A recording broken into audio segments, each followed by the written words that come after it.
Secure your tinfoil hats, buckle down tight, and hold on loosely as we soar over the rocky tops of the La Platas on a Rocky Mountain high, get sucked into the vortex of the Four Corners, and settle down snugly at mile marker 420 in colorful Colorado. It is Saturday, December 7th, Sunday, December 8th for those of you across the pond and beyond, and this is We Are Paradox Media's Late Night in the Rockies. Hope you had a rockin' week, an awesome beginning to your weekend. I am your host, TessaTNT, and we are live tonight on Spreaker, Periscope, Twitter, Spotify, Apple Podcasts, Periscope, iTunes, iHeartRadio, Google Podcasts, CastBox, Tumblr, YouTube, SoundCloud, TuneIn Radio, Deezer, and just recently Podcast Addict. So tonight I have a treat for all my guys and gals out there. Tonight we will be talking to and getting to know the team of P.R.I.S.M Paranormal. And Bill is actually the founder of Chiefland Paranormal Investigations and a part of P.R.I.S.M Paranormal as well. Bill has been investigating ghosts for a long time now, and he has invested a lot of time and money into the best camera equipment. He also likes to rock and roll and is known as the Paranormal Reporter. He is the founder of Chiefland Paranormal Investigations and Research and is also part of P.R.I.S.M Paranormal Research, Central Florida. You can also follow him on the Paranormal Reporter. Hello, Bill. Hello, Lynn. Hello. Hello, Heather. Hi.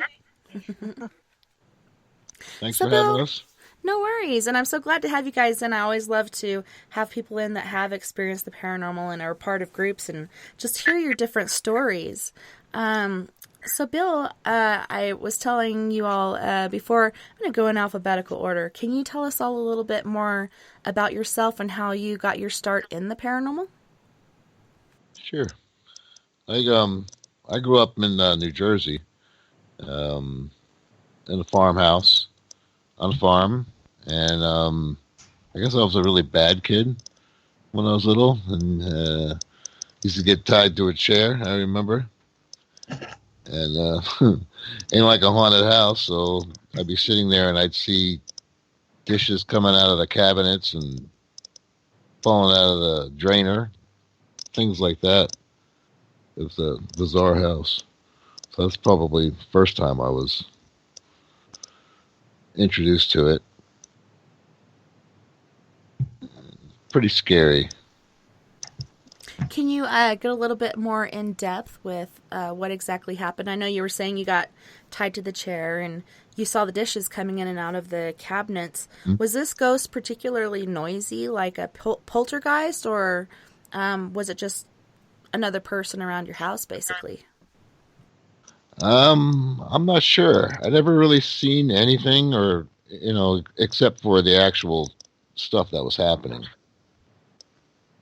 I don't remember. It was it was a long time ago. But I know that's what kind of got me interested in it. And then we moved to another house. There was a funeral parlor across the street. And as kids, we used to go over there and look through the windows, like the basement windows were like ground level. But there was like bushes out in front of it. And I remember, getting in behind the bushes and me and my friends looking through the windows and seeing shadows moving and noises and things of that nature that we knew there was nobody there at the time because we knew the guy's car and, it was late at night and there was nobody there. So there was that too. About a little bit after that. So the next member of the team I wanted to introduce is Miss Heather Knapp. Heather, can you tell us a bit more about yourself and how you first became interested in the paranormal? Well, when I was a little kid, I lived in a place in Melrose, Florida, and I was in my grandparents' room where we were sleeping, and I couldn't sleep that night, and all of a sudden I saw a woman walking between my grandparents' beds, and I could see her completely clearly, everything. and it freaked me out. I was in the 4th grade, and I'm sitting there in my bed with the covers over my face, my eyes just poking out, staring at this figure. Couldn't scream, couldn't do anything. I was just frozen. But all of a sudden, I blinked and she was gone. And that's probably the last time I've really seen a full-on apparition like that. But I mean, since I was a kid and everything, I've seen things out of the corner of my eye. And my grandparents were big on watching, like, ghost hunters and stuff like that. And I really just got into it. And after that, I always wanted to be a ghost hunter. And finally, I have the chance to do that. And then we also have Miss Lynn Meyer. Lynn, can you tell us a bit more about yourself and what got you interested in the paranormal? Oh. There you are. Oops, can you hear me now? Yes, we can hear you now. Okay, sorry about that. I hadn't muted my... Okay, so I've always been interested in this ever since I was a kid, and I was probably about... I'm going to say maybe 5th, 6th grade or something. And I'm looking up in the sky. It's the middle of a summer afternoon. And I see something. And I'm like, what is that? Well, I swear it was a UFO. Because it was round. It had all these different colors. And then it was moving like an airplane could move. This is probably back in the 1960s, early 1970s. And so that started it. Later, I was at believe it or not, a slumber party in junior high. And we're down in the basement, and we're playing with the Ouija board, which we had no idea what we were doing. And we were saying, asking it all the questions, and the board was, the thing was moving by itself. And we said, Ouija, if you're there, tap on the window. Oh, we hear a tap, tap, tap on the window. We thought, oh, it's probably just a tree branch or something. There are no tree branches, nothing at all near there. Opposite end of the room, there's a piano. And we said, Ouija, if you're there, play the piano. And the piano went blink, blink, blink, blink. We all went running up the stairs so fast, so we didn't get back down in the basement. That scared the heck out of us. And then, probably shortly after that, believe it or not, I had gone to a parochial school, or at my church, and they had brought in some people to talk to us about their experiences that they'd been having, which I can believe the church actually did this. And they were talking about seeing apparitions, orbs, and automatic writing, and all these premonitions, and all this different stuff going on. And so that got me interested. Plus, in addition to this, my sister has always seen things since she was a little child. So that's kind of what got me started into all of this. So my following question is, how did you guys all come together as a group?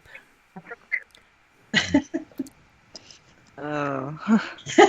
It's kind of bizarre, isn't it? Right? It generally is. It's so amazing to hear those stories of how everybody gets together. So I just love to hear those stories. Well, I met Bill through a friend of ours named Arlene. She owns the old Gilchrist County Jail in Trenton, Florida. And that's how me and Bill met. And literally just yesterday, I met Lynn through Bill, which I'm so glad to have met her because she's an amazing person. And So I met Bill several months ago, and I belong to a psychic group. And I invited him. Actually, I knew he was interested in paranormal investigations. So I talked to him, and I said, I go to the psychic group. Would you be interested in going to the psychic group with me? So that's how we met, and then the rest is kind of history. I've never met either of these people, Tessa. Right? Are they stalking you? Do I need to I think call so. in the police? Yeah, it's about right. That's the psychic group was kind of cool. Being interested in the paranormal, I jumped at that chance. Although I can't feel or notice anything, that's why I use all the equipment and cameras and stuff. But they say I could learn it. You can. You can. The more you're into it, I think. What happened to Heather? Practice makes perfect. So, how did you come to be the paranormal reporter? How exactly did that happen? And what exactly do you do? I pretty much just share like other people's stuff that I like, that I watch. I'm like really into the Facebook Live stuff because you never know what's gonna happen. What? I'd seen a guy fall down in the basement in boxes, and the client had all their like bras hanging up, and he fell in all that and was wallowing around. Did he come up with one on? Yeah, I was like, well, I'm gonna cut the direct TV off and just go Facebook Live from now on. Right? That was awesome. It's hard to do them though, like to be the camera guy and all the tech stuff and audio and listen to the comments and watch them. More people. Need more people. So that's what we're starting to do. Put a good dream team together. I think you got the good beginnings to one. It's nice to have a nice, strong core group and then to build on from there. Do you guys ever partake in the world's largest ghost hunt, aka National Ghost Hunting Day? I have never had the opportunity to do that yet. The old Gilchrist County Ghost Hunters, I think, did the first year. I think that was before you got in there. Yeah, definitely before I got with you guys. I've been with them for a few years. The OG JGH. For the jail. Jail is a bizarre place. It's amazing how many different energies just tend to hang out there for some odd reason. You'd think they'd want to go and be free somewhere else, but yeah. Do you think perhaps it's because of the torment and things they went through there, or sometimes it's due to a vicious, violent death? What are your thoughts on why ghosts decide to stay in prison instead of being free and going home or somewhere else? I think so. I mean, they did find a dead body in there pretty recently. Like a homeless person? Yeah, I think he was a drug dealer or something that was shot.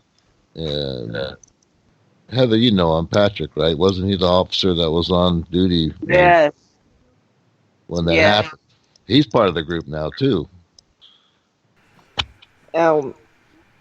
Yeah, he was a drug dealer, and he got shot a little bit away from the jail, but he's in the house part of the jail, spiritually.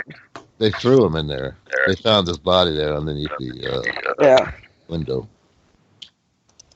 Rob Demarest has been to that place. You guys know that? Mm-mm. You remember him from Ghost Hunters International or whatever? Yeah. Sometimes I think ghosts may not necessarily be stuck there, but that they are visiting there, and sometimes they just want to make they're still on the other side, but they want to make their presence known. And I don't think it's necessarily that they're stuck there.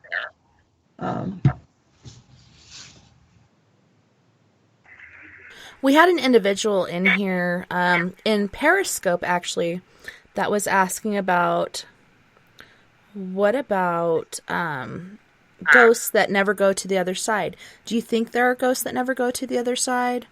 I know every story is different for each individual spirit, ghost, so on and so forth. What are your thoughts on that? And we'll start with Billy. I think so. I think there's some that choose not to go, but then I think they do. If they do go, I'm pretty sure they can come back through portals or whatever it is they use. That's what we're trying to figure out now. Portals definitely need more experimenting with. How about you, Heather? What are your thoughts on that? Basically, I do agree with Bill a lot there, because, I mean, with my experiences and everything, with some paranormal activity and everything, I do believe that there are portals, and maybe they can come and go as they please if they feel like it. But it definitely does need to be looked into a little bit more on the portal side of things. And let's see, Lynn, what are your thoughts on the matter? I've got more of a psychic background perspective, and what I think is that sometimes, just based on my own personal experiences I've had, I think that sometimes people end up in different places on the other side, so to speak. And I'm not saying that it's hell, but some of them may be in a place where they cannot leave or they cannot travel freely because maybe they have not learned their lessons yet. Others able to freely come and go and do whatever they want, whenever they want. And I think there's different levels, different degrees of that. And so that some of these spirits or apparitions may be some of the ones that don't have quite as much freedom as some of the others, possibly. I'm just guessing here. So I have no idea. My perspective on it, and I've dealt with the paranormal since I was a young kid, and all throughout my life. That's why I still stay up until 3 or 4 o'clock in the morning. Because you learn it as a kid. You're just waiting for something to happen so you don't sleep that much. Yeah. But for me, the different experiences I have, I think it's all in the belief of the person, the individual. One spirit that we found during investigation was Catholic. Even though she was a working girl back in the 1800s, she had the belief system of a Catholic, and so she was stuck in her own purgatory, which was where her demise began, which was on a boxcar that is now stored in the Durango and Silverton Museum. And there's so many different stories and so many different variations. It's hard to pin it down to one. And the only thing that I can figure after so many years of pondering this is perhaps Judgment Day hasn't happened yet. And that's why we're all still here. I think Judgment Day is just a day, not for each individual going on throughout time, but in the very end, when we all come to judgment. And so as an individual with free will, we're able to go wherever we want, whenever we want, which is what my mother told me from the other side, or you can be stuck due to your beliefs. So it's pretty interesting and intriguing to see these different stories and try to kind of figure out the puzzle. Yeah. Do you believe in reincarnation, Tessa? I do, and I was kind of questionable on it years ago. I've had friends that have told me about their kids and their different experiences, and it wasn't until my daughter at the age of, let's say, 13, 14 months was tying a lanyard around her leg, and I was like, baby, don't do that, you're going to get pins and needles, and it's really uncomfortable feeling. And she said, but Mama, I got to tie it off or I'm going to bleed out. What kind of 13-month-old has that sort of vocabulary? And then later on, she said, Mama, do you remember when I was a man and I was tall and I had blonde curly hair and glasses? And she also said that she was a nurse in the military. And I think that's perhaps how she died in the past life. So for her to tell me these things at such an early age, like, how can you not believe in reincarnation? And I don't think it happens for everyone, but like you were saying, Lynn, for lessons you haven't learned, you have to kind of repeat this process of life. So it's very interesting. I agree with you on that.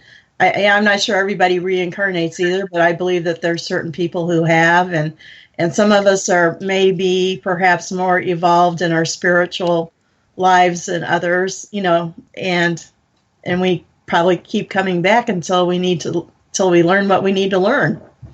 Could be time slips too. Yeah, and who knows? We could actually be having multiple lives at the same time on different planes. Right. And that's so I feel interesting like that as sometimes. well. Yeah, the Mandela effect, which began with Nelson Mandela, and then it progressed from there, and it seems to change periodically. And I don't know if it's because of CERN or what the heck's going on, but it seems like different things keep changing and different people as well, which is kind of scary. Like some of us kind of stay the same and others change in and out, and there's only the slightest little difference between the prior person and the new person. For example, Star Wars. Okay, my husband's a really big Star Wars buff, and the whole Luke, I am your father, and then it changes to Luke, it is I who am your father, or something like that. Vern agreed with me, my husband, before on what the line was, and then all of a sudden he changed to a different line, and I'm just thinking, and I even said out loud, okay, other dimensional Vern, whatever you say. Remember the show Quantum Leap? Yes. He watches the new Star Trek thing with that guy in there, and it seems like the same person wrote the music. And I was telling Vern, do you think it's the main actor, the captain, that is writing this music because it followed him from Quantum Leap over to this Star Trek show? It could be heavily influenced. Right? I know when I die, I'm going to be able to go anywhere I want to go. I have no boundaries. And it also seems like they can be omnipresent. Because if you have multiple kids, but you're there for them whenever they need you, how do you do that besides being omnipresent? There's so many questions that we have in this field that we're trying to answer. Will we ever find the answer? I don't know. On aliens, you can bring up aliens in that too. One thing I've learned is that you really need to listen and trust your gut instincts. Because, I've ignored them a lot in the past, and then I've really regretted it. And they're those, they're there for a reason. They're telling you something for a reason. You need to listen to them. So if something tells you something's not right, listen to it. If something tells you there's something there probably is. But I've learned to try to listen to that more than, and make a focused effort to do that. And it's so true. The gut instinct, and I ask people this quite often, which I'll probably ask you guys, what is your favorite tool to take into the field? For me, my gut instinct, first and foremost. And I also don't like to know what's going on in a place before I go in. I like to pick up on what I pick up on and find what I find, and then relate that back to the person in the business or the home and see how that compares and see how well I did picking up on that. My secondary favorite tool, which was my first tool in paranormal investigation, was copper dowsing rods. Billy, what was what is your primary tool when you go into investigation? I'm like the camera guy. I love the cameras, the full spectrum and the IR and all that technical stuff, which now we can run like up to 10 cell phones or however. We had the first split screen last night, right? We did IR and full spectrum in a split screen live, which is cool. And somehow the camera gives me like false courage. It's kind of like the blanket. I can see in the dark, and I can dig that. But but I am a runner. If I see these guys like run, I mean, I may be last.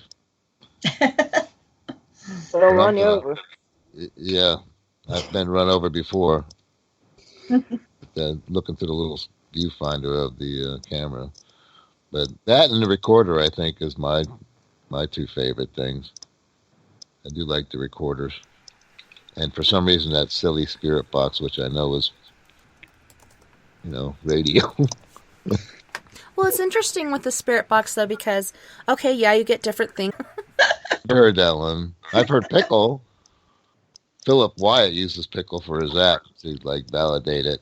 I'm like, you don't pickle, normally hear the word pickleball, so I thought I'd try it. And did you guys hear it? We got to go back and listen to it. We need to go back. We haven't had time to review the audio or the sound. So No, I know it's not. There's pareidolia and stuff, but we all three heard it at the same time, right? I mean, that was and that's 3 syllables, and that was just weird, It wasn't like Led Zeppelin coming in and saying "woman," Oh, it said "woman." And I said, no, that was Robert Plant. Way to heaven. Yeah. Sorry, but I do like the radio stuff. I do have a Tesla microphone or whatever type thing I'm building that picks up light and makes noise, which is cool. So like if people see orbs and it's mostly dust in front of the IR, this thing, I mean, if it is truly giving off its own light, this thing will pick it up and you'll be able to hear it. I think if you're truly seeing an orb, you're not just going to see one instance of it. You're going to see like a streak of it moving as it goes across. And that gives you validation that that's really an orb. The other, you were asking what instruments or tools we like to use, Tessa. I actually like to use, believe it or not, my go-to thing is always my pendulum. That's awesome. And I use that all the time. And even if I don't have it with me, you can do it just by a human pendulum, just standing there and asking how you move. So I think we all have different tools that work for us better than, we have to take advantage of whatever tools work best for us. And my other tool I like to use is I like to just sit there and close my eyes and see what comes to me. Whether sometimes I actually hear speaking, sometimes I see things in my brain, and other times I just get thoughts of things. But that's and then I like you. I don't like to really know anything ahead of time. I want to see if what I came up with coincides with what was going on. So. What about you, Heather? What is your favorite tool to take on investigation? Well, usually I take myself. Basically I use my senses. With me being an empath and everything, I do feel the different energies and vibrations. So I do use that a lot. What about the equipment you stole last night? You're dumb self. You made her snort. You're the one who handed it to me, Bill. Don't give me that. My recorder. Naughty, naughty, very naughty. Heather, you have some explaining to do. And usually I'll always carry my stones. Never. Or evil is here. They need to go away. So, I mean, that's how I do it. I don't do anything. Bad boy. Yeah, and I have brought things home with me too. Mm-hmm. Yeah, tell us about that, Bill.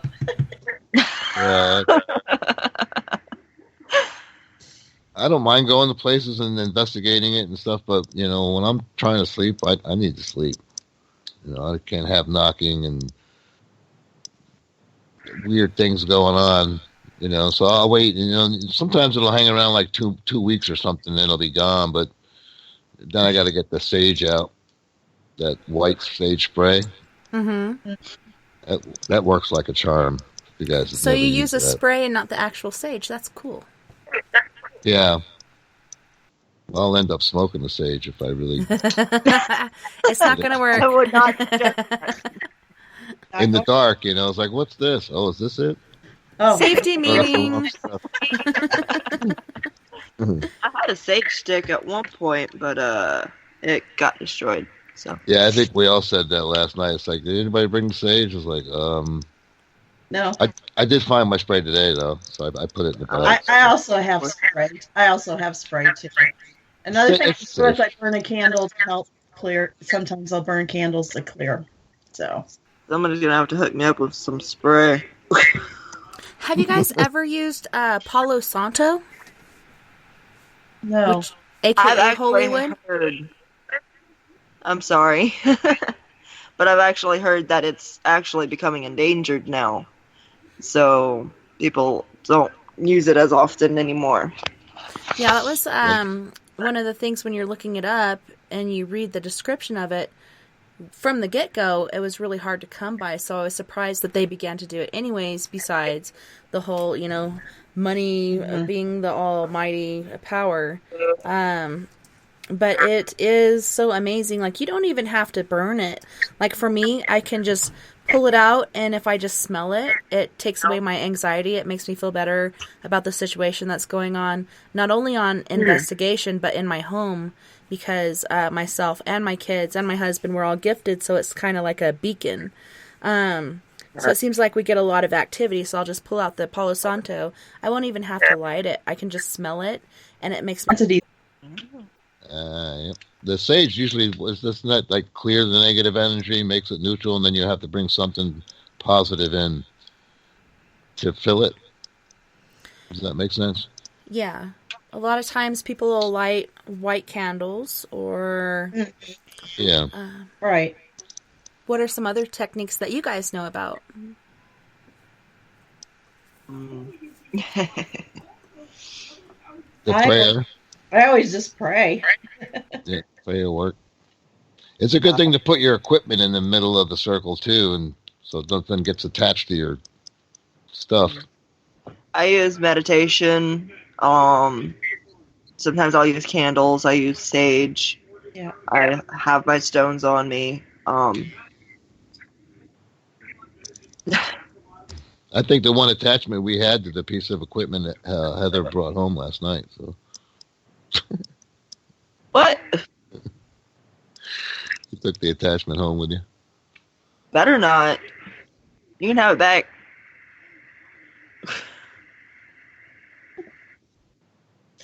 Well, it's funny here because people keep saying they're getting glitches as far as sound. And it's funny because I'm watching my Spreaker and occasionally my record button will do a cycling, but the sound that you guys have coming through doesn't break up at all. So I'm wondering if it's a Spreaker issue. If I have to get on their ass again. I just hear a little echo, but I mean that because yeah, I think a background noise going on too. So. Yeah, I think either Heather or one of you guys has a speaker going that's a little loud. So when some of us talk, it'll come through and kind of echo. It's probably my ex-husband's out there watching TV and stuff, so he... No, it's us. It's our voices. No, our voices. I don't know then. Lynn, you got headphones? Do I have headphones? I don't have headphones at the moment. Not on me or right here. My headphones are dead. On break, we can go hunting. Yeah, let's see. Hang on. Let me see if I can adjust this volume.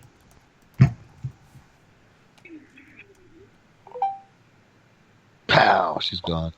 Nah, it's kidding. Ruh-roh. So Is she gone? I see Lynn. She looks like she's frozen. Okay, now she's moving. Okay, we're good. So, what was the first investigation you guys ever got to work together? And did you have certain things happen during that investigation that made you think, hell yes, this is my team right here?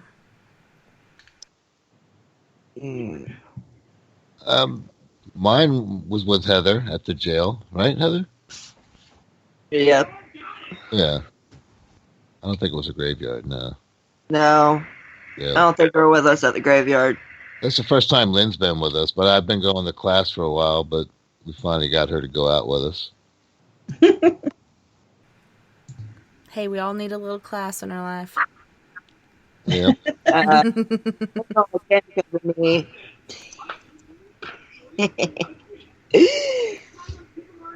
We had, last night was the first time that I'd been able to actually gone on anything like this. I've been wanting to go for a while.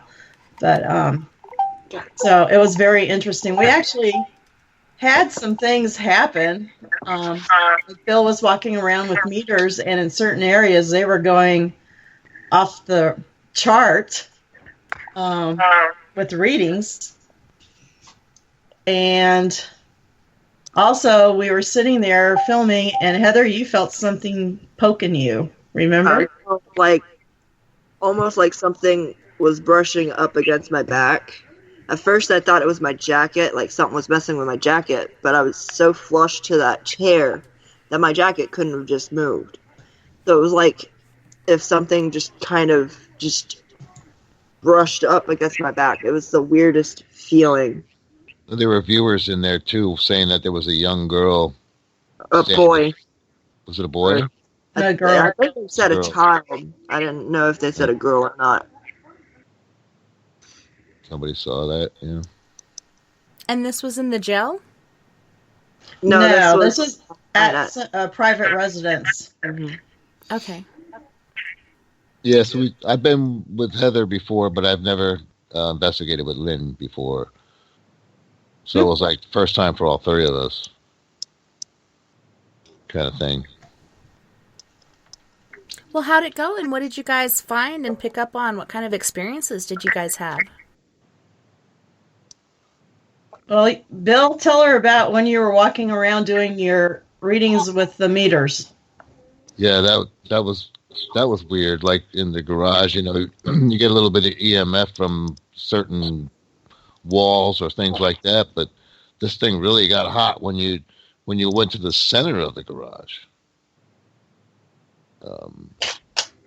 underneath that attic access. But I think it was her Honda.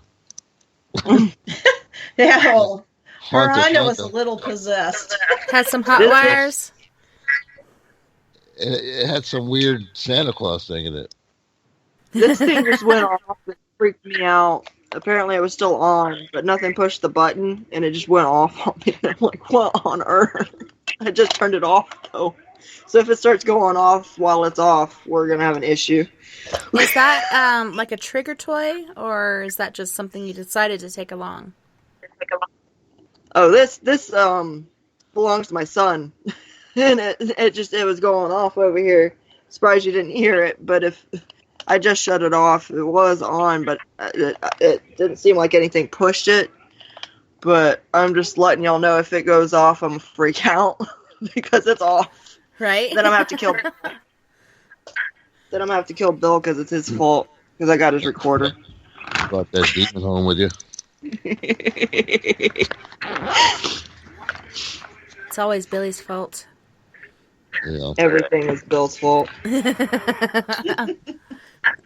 Now, Heather and I were walking into various parts of the house, and, it's like the second you walk into the garage, you could feel a change.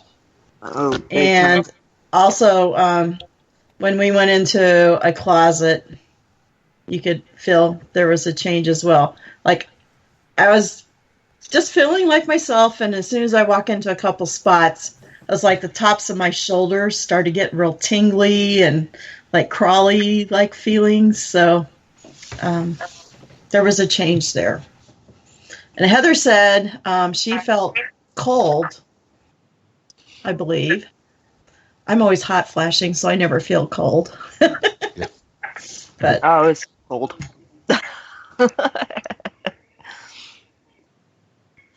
But it was a strange feeling. Yeah, was that cold because of the weather, or was that cold due to the paranormal stuff that was happening? The thing is it was kind of difficult to tell because the house, in a way, was also kind of cold.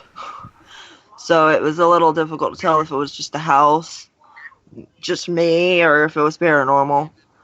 But definitely the strong energy coming off of the certain areas and the tingling and everything that we were getting. You can and tell the if slight heaviness. if it's like moving air, you can tell. You know, like if it's cold and it's moving air, it's probably the house. You know. I didn't feel any moving air, but wasn't there any moving air? Then you'd probably, you know, when you feel the cold spot, it's not moving. It's just bizarre. You know, we do have temperature meters too. But didn't help that Lynn kept breathing on me either. So you're like, come on, Lynn, give me some space. I'm recuperating from pneumonia. I was having a hard time breathing. Yeah. Excuses. Yeah. She was giving me a hard time last night. What can I say? It builds character, you know, helps the team. Well, it does. But then that was one of the claims. The lady was dreaming that there was a portal or something, like a, what'd she say, like a thing? She dreamt in her bedroom there was a doorway where there is no door or window, and that she could see people coming through that entryway, that doorway that wasn't there, and like they were holding, and she could actually feel being stabbed with a knife. Mm-hmm. And so she has all these horrible nightmares where she is being killed various ways, different times. And it's really very bothersome to her. And so, like another time she dreamt, she dreamt that this guy was in like a plaid shirt and he had this knife and he was stabbing her. Another time she dreamt she was like having to go down this, I want to just say a driveway, but there are all these cages with bars on both sides and all these evil animals trying to get her, and she had to like run through it before they could grab her. And when she got to the end, she had to start all over again. It was like there was non-ending. And I mean, constant things like that. And she's always having these dreams where somebody's trying to kill her. And it's very disturbing to her. And then she has other things that were happening in her house, such as, and these aren't like evil things or anything, but she'll be standing there and all of a sudden a towel that's hanging on a towel bar in the bathroom flies up and she hears something go, whee! You know, so it's like both ends of the spectrum. And then she also has experiences where her mother always wore a certain type of perfume, Lilies of the Valley scent. And so all of a sudden she'll smell Lilies of the Valley. So she knows that her mother's there. And other things that she knows that her father is there. So it's everything from good to the scary nightmares that's happening in this house. Yeah, the nightmares I think are the most disturbing. But I mean, as far as dying, I usually wake up before I die. Same here. And I never feel, I don't remember feeling pain. And everything's in vivid color for her when she dreams. I mean, it's like she's actually there. She can feel it. She can hear it. I mean, all the sensations are there. Yeah, that was strange. Well, it's interesting how lucid dreaming works, and when it's lucid to the point that it feels real, that it really strikes you pretty hard. Mm-hmm. I have those once in a while, but I seem to be able to control those. I've gotten pretty good at controlling those. Do you guys do that? You know, I have to say that when I was a kid, I used to say, I want to dream about X, Y, and Z, and I would before I go to bed. And yeah, you can control them, you know, and I have to honestly say, I haven't had any nightmares since I was a kid. What? I'm serious. I've had some bad dreams, but as a kid, I'd have them so often that you do kind of get to that point where you are able to control things. Instead of repeatedly falling down, you can get up and not only run, but eventually you can jump to the point of you're almost flying, but then you land again. But you're so buoyant you can jump and almost fly again, and or breathe underwater, so on and so forth. It's like you were saying, Billy, it's interesting how you can kind of control those dreams, control the outcome or what you're doing in them instead of being or feeling like the victim in them, where you have no control over what's going on. Have you ever Sometimes I had the can't. same dream over and over? Yes. I did as a kid, and it was a I falling did too dream. as a kid. Yeah, that's why I don't like rides that make you drop. I don't like that falling feeling because Oh, yeah, me either. my repeated dream was I'm in, I believe it was New York, and all I notice is I'm on this iron beam and I'm balancing on it, walking on it like you do as a kid. And then all of a sudden the wind blows and I get knocked over and I'm holding on to this iron beam and I'm looking down and the white parts. So it's not snow, it's actually clouds. And then underneath the clouds, I see the top of skyscrapers. I see little tiny cars and even tinier people. And all of a sudden it blows again and I fall off and I fall and fall and fall until right before I hit the crack in the sidewalk. And then eventually, I didn't have it anymore, but it did happen over and over for several years. Some people can say it's because of the place I was in my life and I felt unstable, or perhaps it was a past life memory. I'm not sure. What about you, Lynn? Did you have reoccurring dreams, and what do you think the message was from that dream? Well, I had this one very strange dream, and when we were growing up, both of my parents were teachers, and so they had to be at work early, and so we would always have a babysitter that would come and get us ready for school. Well, my dad had to go pick her up, so in my dream, we all get in the car to pick her up, which we never did. Everybody gets out of the car except for me.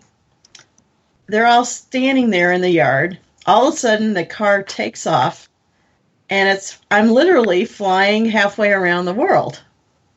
And I land in Japan. And so I get out. My car's parked on the street, so I get out. Everybody's talking Japanese, you know. And I'm like, all I want to do is find my way home, right?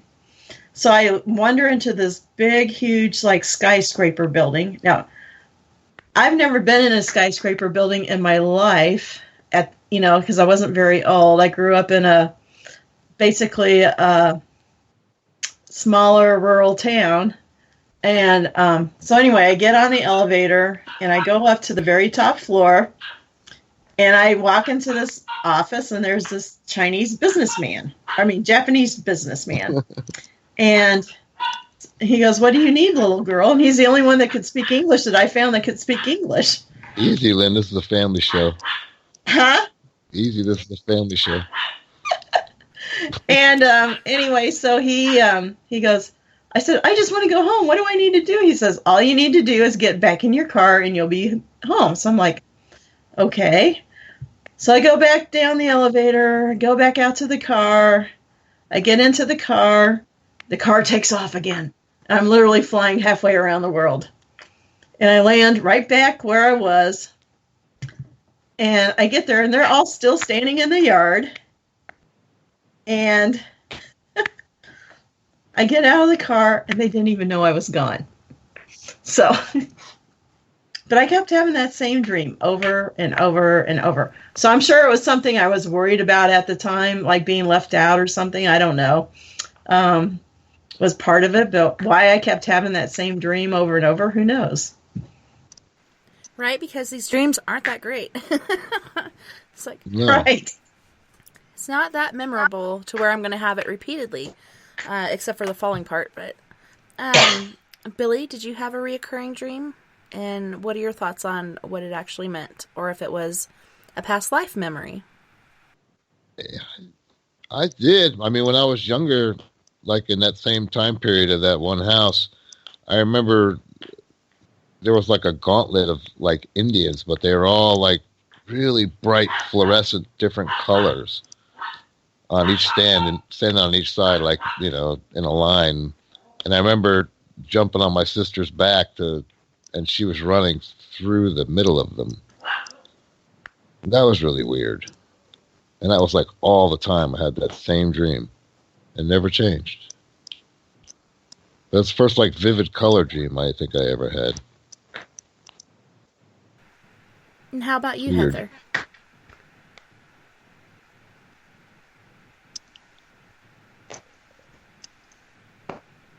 Oh, Heather? she's gone. Uh-oh. We lost her. Your audio. No Oh, there she is. Heather, your mic might be muted. Have you ever had a reoccurring dream? And if so, what was it? And what do you think the message was from that? I think you're muted. Because I can see your mouth moving. Yeah, it says your mic is muted. Go down to your microphone. If there's a line through it, just tap it real quick. It's at the very bottom of the screen. There will be a mic, a camera, and a red phone button at the very bottom center. Just click that microphone with a line through it and it'll bring you back on. Uh-oh. She froze. Blowed up. There she goes. It blowed up real fine. Yeah, she's still muted. You want me to do a voiceover for her? Okay. Good Godzilla movie. Let's do like the bad lip reading. I'm horrible at that. Can you hear Heather shake her head yes or no? She probably had her reoccurring dream was about me, probably. I bet it was. Don't deny it, Heather. Well, on that note, you guys, we do have to go to our first musical break. And on this break, we have Michaela Hay, who is a Canadian high school phenom, and her song is Devil You Know. Next is Mocha T with Future Plan and My Life, as well as Fred Johnson III with After Dark. You guys don't go anywhere. We'll be right back right after this musical break.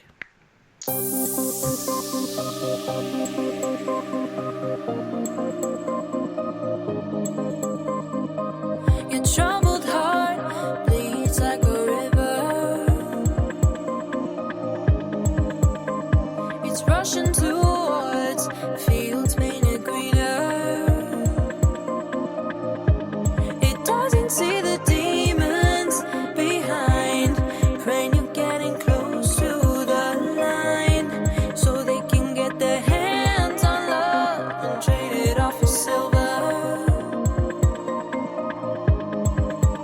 The curtain's nice, but what it hides is worse than sticks and stones.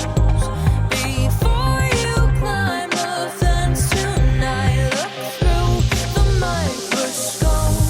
Better the devil you know. Better the devil you know. Better the devil you know. Better the devil you know. Your nervous spine is crawling with shivers. You're standing right in the eye of a blizzard. You're inches from a shelter, so near to warmth of a home in a chandelier, shining down its light on love, wishing you'd be closer. The curtain's nice, but what it hides is worse than sticks and stones. Before you climb the fence tonight, look through the microscope. Better the devil you know. Better the devil you know. Better the devil you know. Better the devil you know.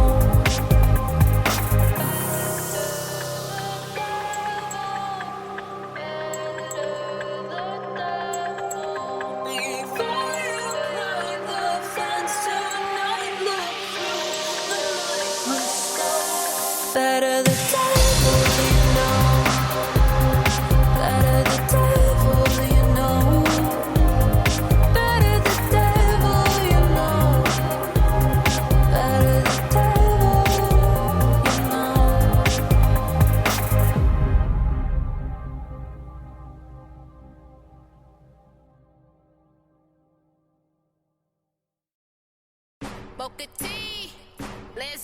Future plan is to get you, boy. You all that I think about. When I get you, I'ma treat you right, keep you close to my heart. Future plan is to get you, boy. You all that I think about. When I get you, I'ma treat you right, keep you close to my heart. Future plan is to get you, boy. You all that I think about. When I get you, I'ma treat you right, keep you close to my heart. Future plan is to get you, boy. You all that I think about. When I get you, I'ma treat you right, keep you close to my heart.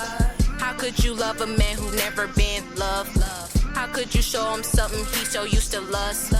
I know I'm young, but I know I can be the one if he open up his eyes and know I'm the one he can trust. Support and good loving is all a nigga need. All that bullshit niggas give you is a test to see if you'll leave.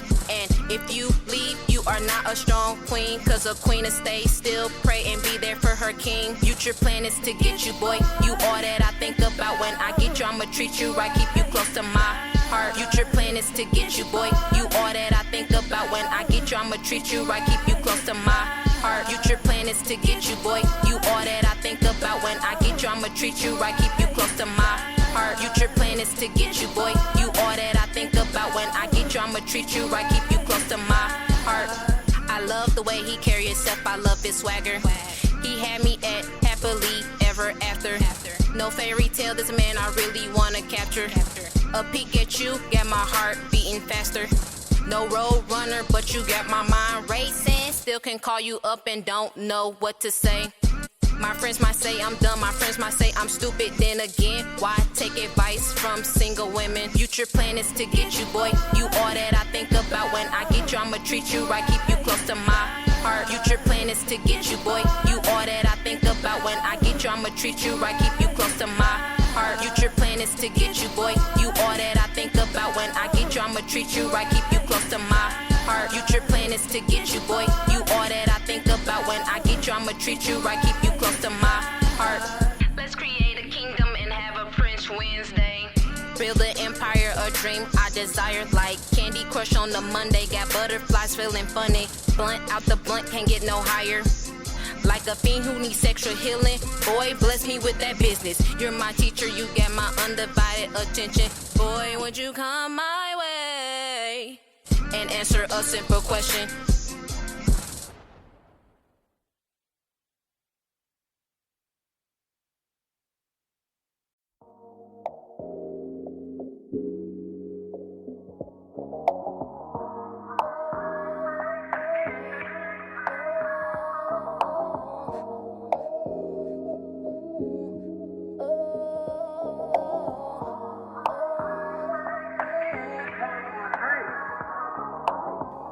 Life, the quality or state of being alive, a living organism, and I am Mocha T, let's get it. My life, the sugar, honey, iced tea. They wonder why I smile so gracefully, and wonder why I like blue when I'm lactose. 10 toes, 10 fingers, nigga, 10 hoes. Flow dope, whipping microwave and stove was broke. Broke days, broke weeks, even broke months. A rich don't have them going crazy. Lettuce and mac and cheese got them going crazy. Irregular, abnormal, and unusual. So unusual, I got shot for being beautiful. You can tell me love, you so gorgeous, but yet got a gun pointing to my forehead. Yo, head break bread, yeah, we gon' feast. Remember the cold nights we had nothing to eat. Southern Belle raising hell area near you. I'm hungry and leaving no proof. My life, my life, my life. It ain't always sunshine in my life. A big puzzle, I'm trying to figure peace ain't right. They thought I wasn't gonna make it, I know they didn't. It's visual, check your vision if you got the issue. A news feed if you got the memo. Breaking news, a new wave coming. Fuck a wave, hurricane, so mocha-licious. I really do this, it's in my blood. Pass it to my kids when I have some. And that's hip-hop.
do. No matter what I say, say it can't stop. Forever, forever after. It doesn't matter what I say. Food and fatal, lacking the hint of conscience. No matter what I say, after dark.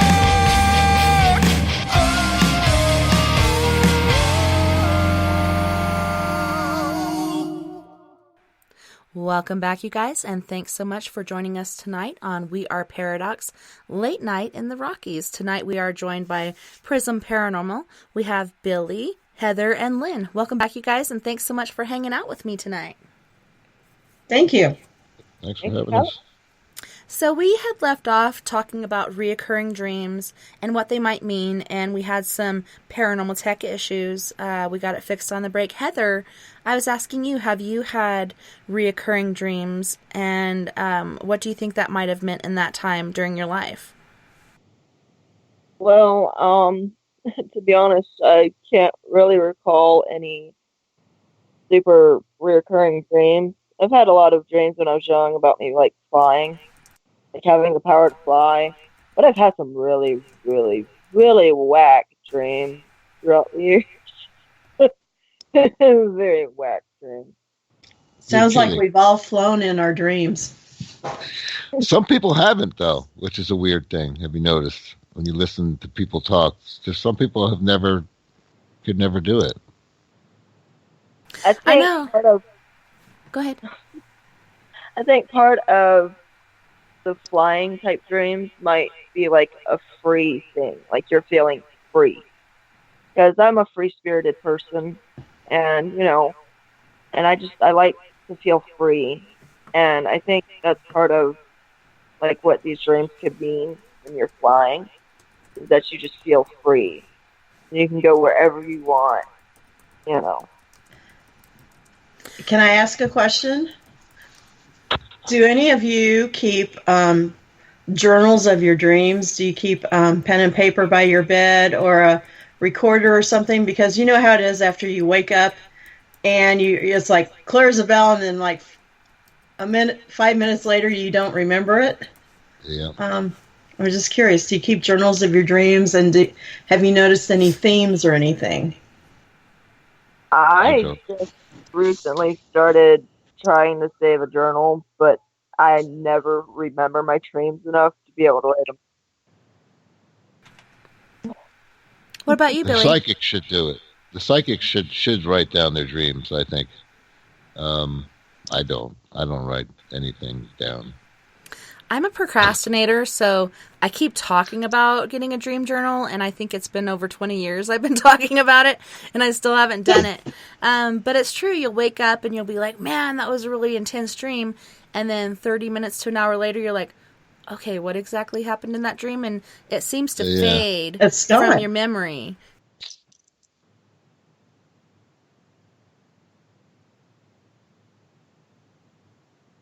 Yeah.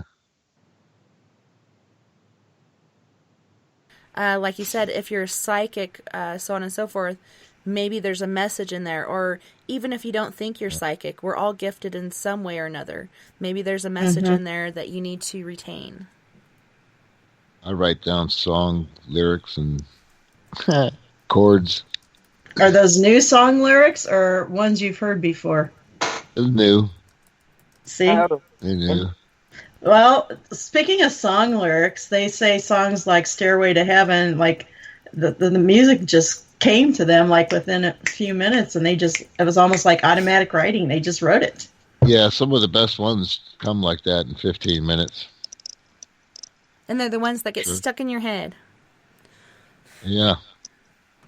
Earwigs. Earwigs. Pickleballs. Pickleball. And it's funny, in dreams, like, for me, being able to breathe underwater, I was like, wow, I can finally do it. It was like some sort of medal or something I gave myself. Have you come to a point in your dreams where you're able to do something and you're like, wow, next level sort of status? Billy said he hasn't. How about you, Heather? I've had dreams like that. I've had dreams where I could breathe underwater. I've had dreams where I could fly, which I've always wanted to fly, though I'm scared of heights.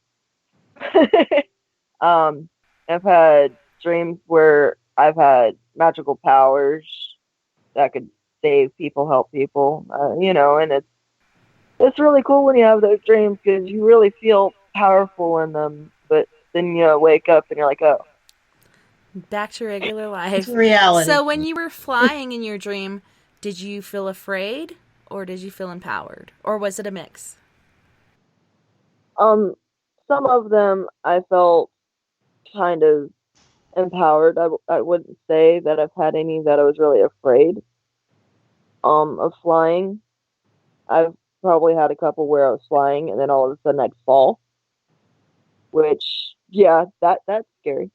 But um, I think that's really about it that I can remember.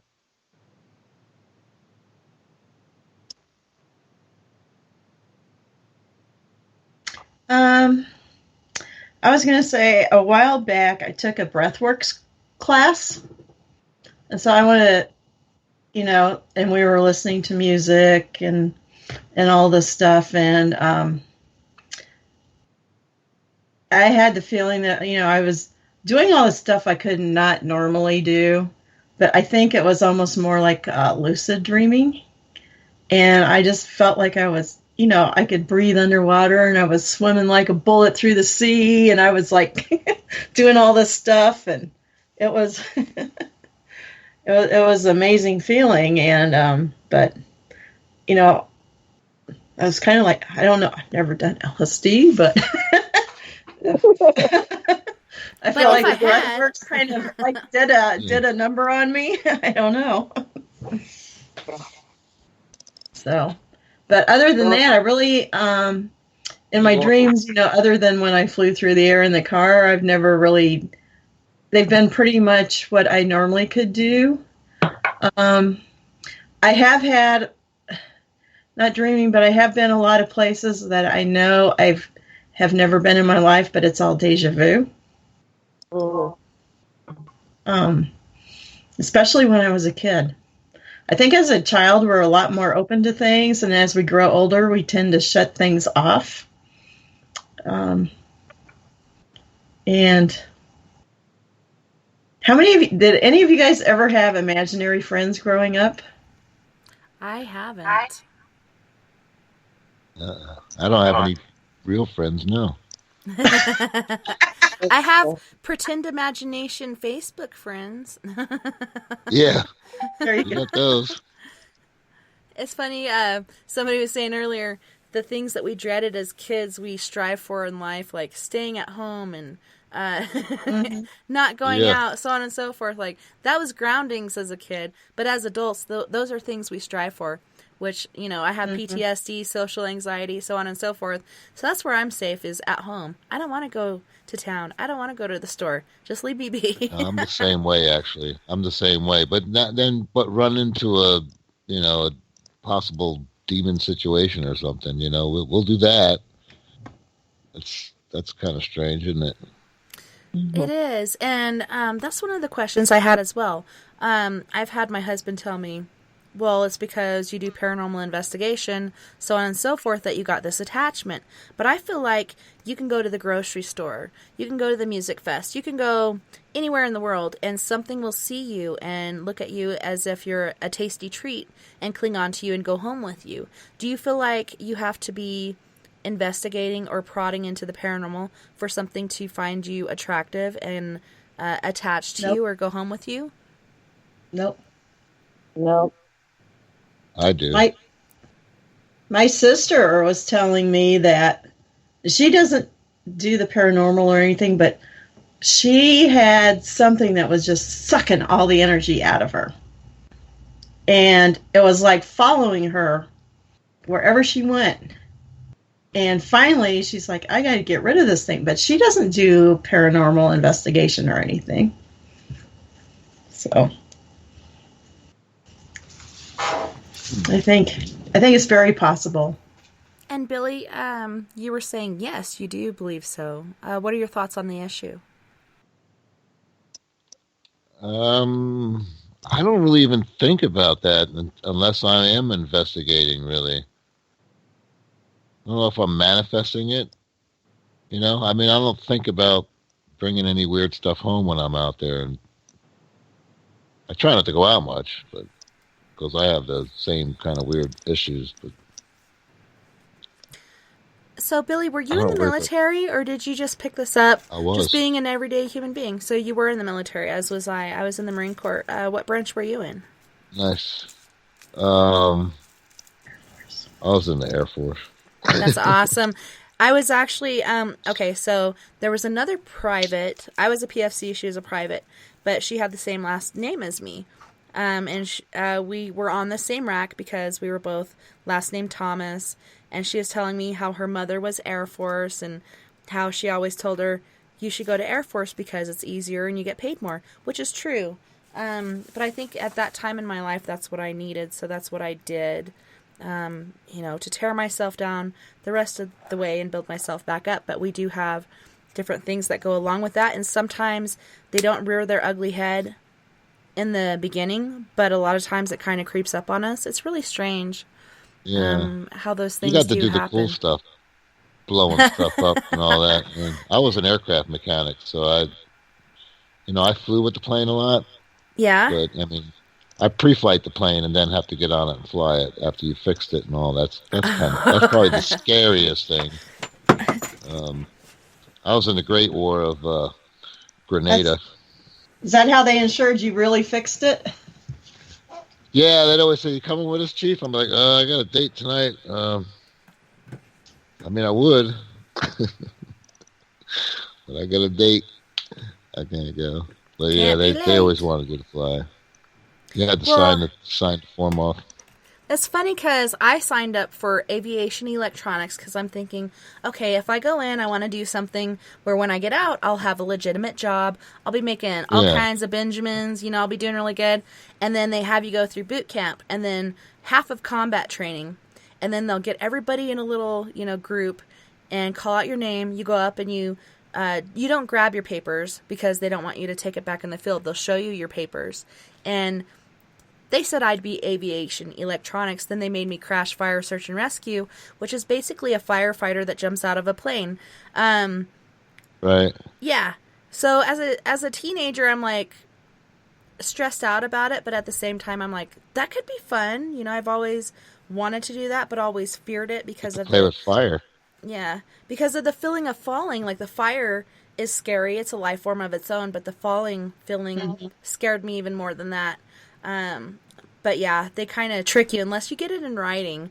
Don't take their word for it because their word is basically a hill of beans. Call bullshit on it and make them put it in writing. Otherwise, you're just going to get whatever job they want to give you at the time. Yeah, I did have a guaranteed job when I went in. So a guy set me up with some good advice before I went in there, and I did get out and get my aircraft mechanics license to the FAA. It's still good. But I didn't really use it much. I work at the VA hospital, so I'm still with the veterans. Do you still have like dreams about being in your uniform and stuff? I don't know how long ago it was for you, but it was a while for me. I got out in like '89. Can't hear you, Tessa. You kind of block that part out when you get discharged, and I remember I actually got a room for about 3 or 4 days because I didn't want to go directly back into regular life. And it took me about an hour and a half to finally get in the shower. Like I put all my stuff in the shower and then I'd go back and forth, get my clothes ready, go back in. Like it was hard to get in and take a shower without receiving direction or having a certain schedule. Having that open schedule really messed with my head. I was like, I don't know. I kind of felt like a kid, like I needed direction. I needed somebody to tell me when to do things, how to do things. So having the 3 or 4 days actually turned into 3 weeks. I spent 3 weeks in a room trying to reaccustom myself to regular life because it is so very different being in the military and then being a free individual. So yeah, that was weird. There's so many different things that you do pick up from it. A lot of things are good. A lot of things are a bit detrimental for us, but I'm just so glad that they are actually saying PTSD does exist. They're actually giving help out for it instead of, like they were before, saying it doesn't exist. Just like shell shock. Right. Same thing. They would deny it, and then they finally say that it does.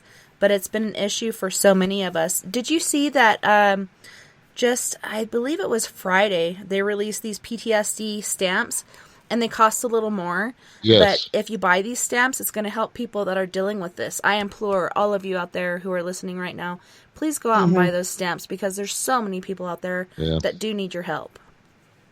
And it's RVA not is just pretty from good being for in the military service either. It's you get PTSD from all kinds of situations. Yeah, living in Gainesville, Florida, driving on Archer Road. The UF college kids, yeah, that gives me PTSD every damn day. Someone almost hits me every day. And then you do the same drive, so. Yep. Yeah. Her hospital, she works at Shands or whatever, so hers is like right across from me. Yeah, we both have a good hour to get to work. Yeah. Hour drive. Yeah, it's funny. Mine was an old lady. It was the same old lady, too, and I'd be going down Montezuma Drive, and she'd come hauling ass through the stop sign. She'd never stop at it, and she could barely see over the steering wheel. I think she was looking, like, below the top of the steering wheel, over the dash, where that little crack is. That's half of Florida. Yeah. And she's like, wah! I swear to God, that lady almost hit me, like, a million times, and then I didn't ever see her again, so I hope she's okay. Probably not. But like you're saying, Lynn, there's so many different things in life that can cause PTSD. Abuse as a child, abuse as an adult. Just living in this world and this life in general is very hardcore. So it's important to put these things to our kids. But yeah, for sure, if you guys are able to afford the extra how many cents it takes. I was going to go buy some today, but then, having 4 kids and a husband, 5th kid, it's hard to sometimes get your ducks in a row, but I am going to go buy those, and I implore you guys to buy the PTSD stamps. They're very pretty, and they're for a good cause. So if you can afford the extra cents, have some sense, and buy you some PTSD stamps, please. Thank you for your service, Tessa, too. Yeah, thank you. Thank you as well, Billy. Yeah, I was in the Great War of Grenada. I only jumped out of a plane without a war. Right? I'm not jumping out of a plane unless that sucker's on fire. That's what I used to say. There's no way I'm jumping out of a perfectly good airplane. No. I got woke up one night. Go ahead. We had some haunted planes, too. We did have some haunted planes. Tail number 3130, where navigators had supposedly the observation window blew out, and he got stuck in it, sucked up in it, and his head was, took his head off.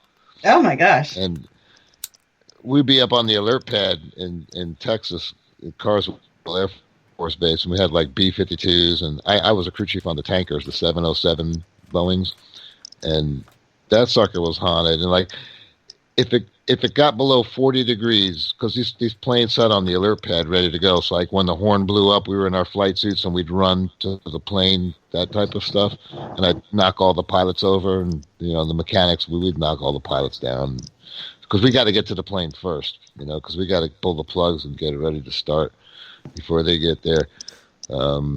But if the temperature got below 40 degrees, we had to go out and heat water, because we had a 5,000-gallon water tank on these planes that it didn't freeze.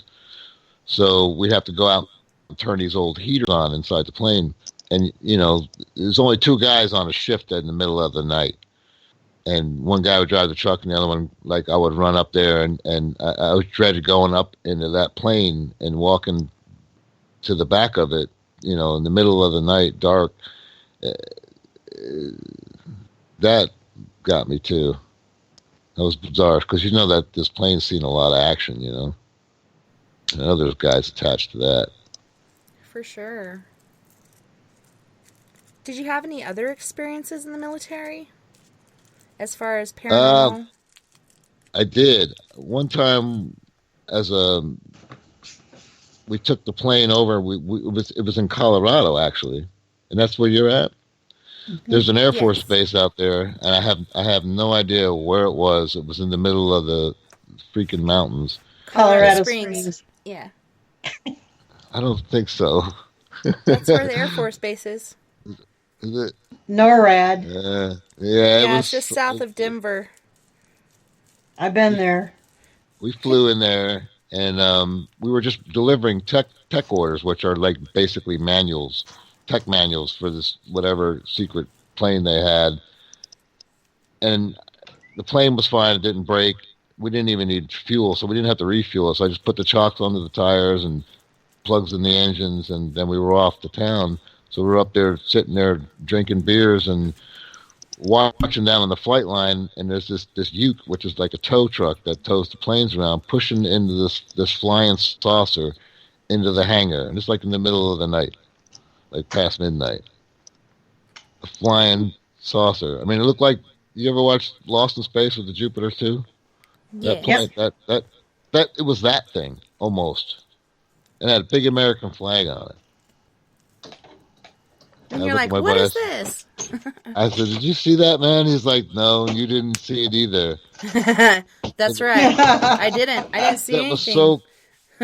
so crazy. I mean, and then they were pushing it back. They had this thing on wheels, and it wasn't a prop. So I mean, it would only fly at night. They weren't flying in the daytime.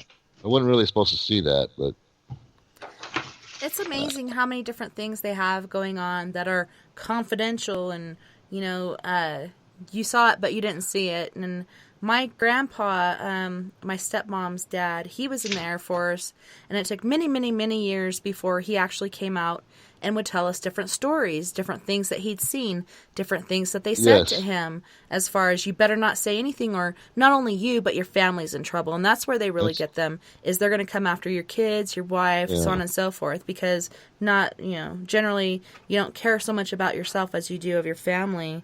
right. So, It's almost like they brainwash you. It kind of gets up, it creeps up on you, like you said. It's kind of weird. You start remembering things. yeah, and he finally started coming out, and I was just like so excited to hear his experiences and the things that he was telling us. And I think about it often today. I'm like, man, I should have him on my show. I don't know if he'll do it, because my dad died, and then about a year later, exactly, my stepmom died. She had diabetes as a kid and had to go through the transfusions and such. I can't think of the name of it right now, but she came home from one of those and said, I'm just tired. I want to go to bed, and never woke up again. But you know how you lose contact of people in your life, but I'd so love to have him on to just talk about these things. Even if you use a fictitious name, having these experiences out there, letting people know about them, because for the most part, a lot of us do want to know what's going on. I've had experiences seeing UFOs. Mine didn't start until 2012, even though my dad told me about them early on in life. I always wanted to believe, but I never really did until I saw it for myself. That's when you can't really deny it. Have Right. any of you guys had UFO alien experiences? We'll start with Billy. Just that one, but I think it was American made. It had American flag on it. Um, UFOs. I was sitting on the porch the other night. Do you guys remember that meteor that flew over Florida? Yeah. That thing was so big and so bright, I thought it was like a helicopter. This big ball of light just blew right over my head. It was like it was after midnight. That scared the crap out of me. But I guess that was a meteor. What color was it? It was like bright white. I mean, well, I could see it was the white because I saw the reflection like off the porch and then up the side of the house. Like you could see it moving. And this thing was moving fast. Right. And it was low. And it just shot right over. I was like, man, that could have easily hit me or in the area.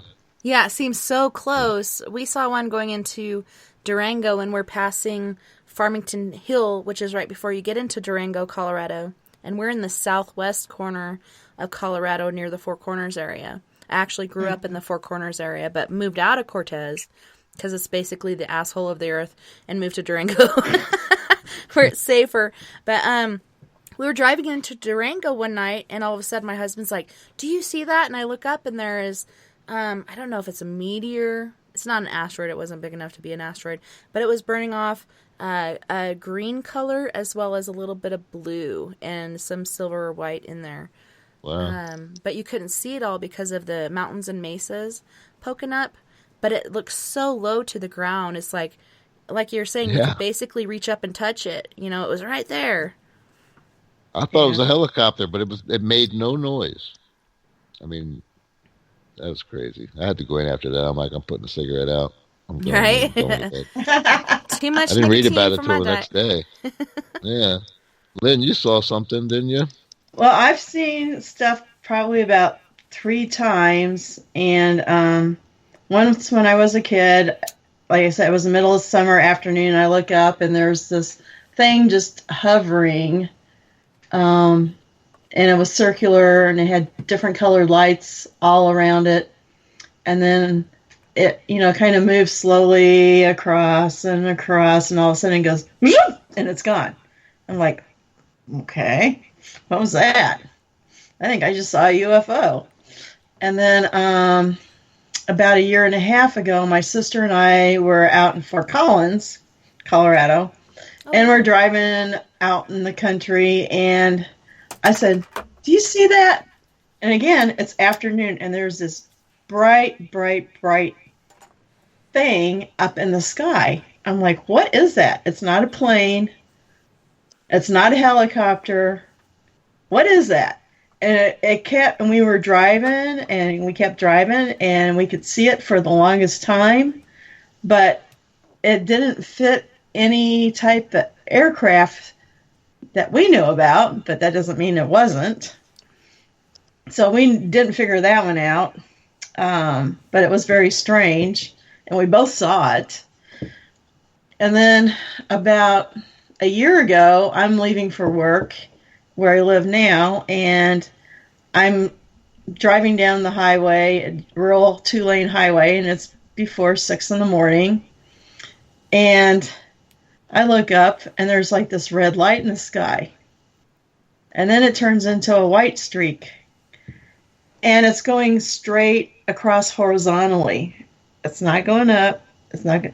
And all of a sudden it starts getting this elliptical appearance out of the back where it's like leaving a tail. I swear I was seeing a UFO, but it was not. It was actually a night launch from Cape Canaveral, and it was all the water spray coming out. Yeah. And I didn't know that we could see them this far north. Oh, yeah. And I didn't know, I've seen night launches before, but they went up. They weren't going horizontal. That was the other thing that was confusing me. It's kind of like the SpaceX launches. Yeah. They're so alien to us. We had never seen a launch like that before. And there's different things coming off and just spinning in the atmosphere instead of just falling. Like they're spinning. So it looks like different craft are coming out of this original craft. Right. But it was just Where's a SpaceX SpaceX launch.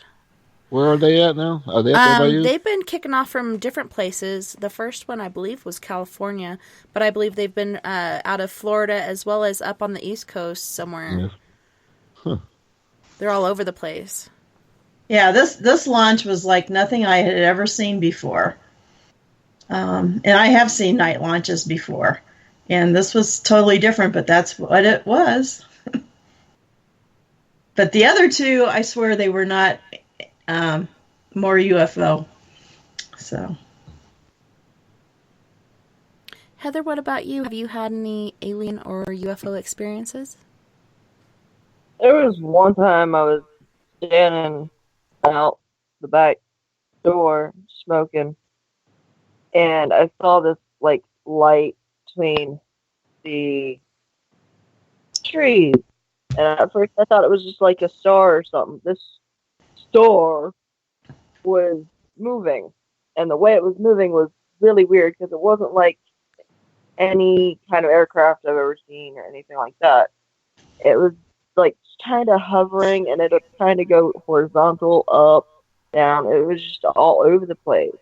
I'm watching this thing just move around, and I'm looking at Jimmy, which is my ex-husband, and I'm looking at him, I'm like, hey, come here and look at this. What is like this little white light kind of situation? Crazy. There's so much more out there than we can explain. So as far as the paranormal goes and investigating, Have you guys ever had anything come home with you? Have you ever had a walk-in, aka a possession? And we'll start with Billy. I have had stuff come home with me. I learned that the hard way. I don't know if it was from that jail one night or that really bad graveyard that we went to. That was pretty dark. But you'd hear in the middle of the night like the 6 knocks. I mean, one night it banged on my glass slider back door, and I know what that sound is. You know what I mean? You could tell the difference between someone knocking on that and a window or something like that. It was definitely a sliding glass door, and it's around the back, and banging on it, and I grabbed my weapon and went to I was going to look out around the corner, and I knew as soon as I looked there, I was going to see somebody there, and there was nobody there. And it's so far back. There's no way anybody drove back there or walked back there, because I ran to the other side of the house to look out the window because I knew somebody was knocking. So things like that. And that one wasn't so bad. But there was other things that were going on that were starting to affect other members of the household. And I said, well, this is enough. I got to get rid of it. So I got that spray from the Paranormal. Was the Queen of the Paranormal? Forget her name. It's hard to pronounce her name. Kadrolsha or something. I got that in it. That it worked very well. But you should ground yourself before you leave. We went to an investigation, or no, we went to the psychic class. Didn't they say the one lady said I had a gray alien attached to me? Yep. Which was kind of bizarre. We had like that cord cutting where it got rid of the attachments, and everybody was freaking out because there was all the stuff that was coming off of me that was from all the different investigations they were saying. It's interesting. That's the first time I've ever had that. I think all they need is a little chink in your armor, whether you're upset about something or depressed, or you could be inebriated by alcohol or whatever else you may be using from your medicine cabinet. They just look for that little, that little crack in your armor where they can just weasel in, or your aura, whatever you want to call it. You have a barrier, just like the Earth has the ozone layer and its barrier. We have our aura and our barrier, and if you have that little crack in there, that's all they need. Or they can I've never been possessed, though. Yeah, well, that's good. It's scary. What about you, Heather? I wouldn't say I really had any attachments that I know of, but I mean, I don't know about possession. There's been times where I've had things literally zap my energy to the point where I've almost completely blacked out and ended up on the ground. But so far, I don't think I brought anything home with me that I know of.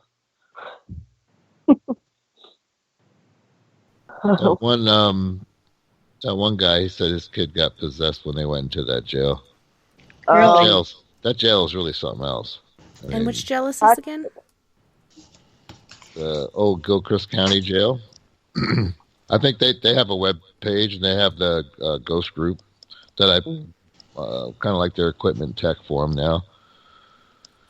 They have a Facebook page. Yeah, old Gilchrist County Jail Ghost Hunters. And is that there in Florida? Yep. Yes. Trenton, Florida, which is about 15 minutes away from me.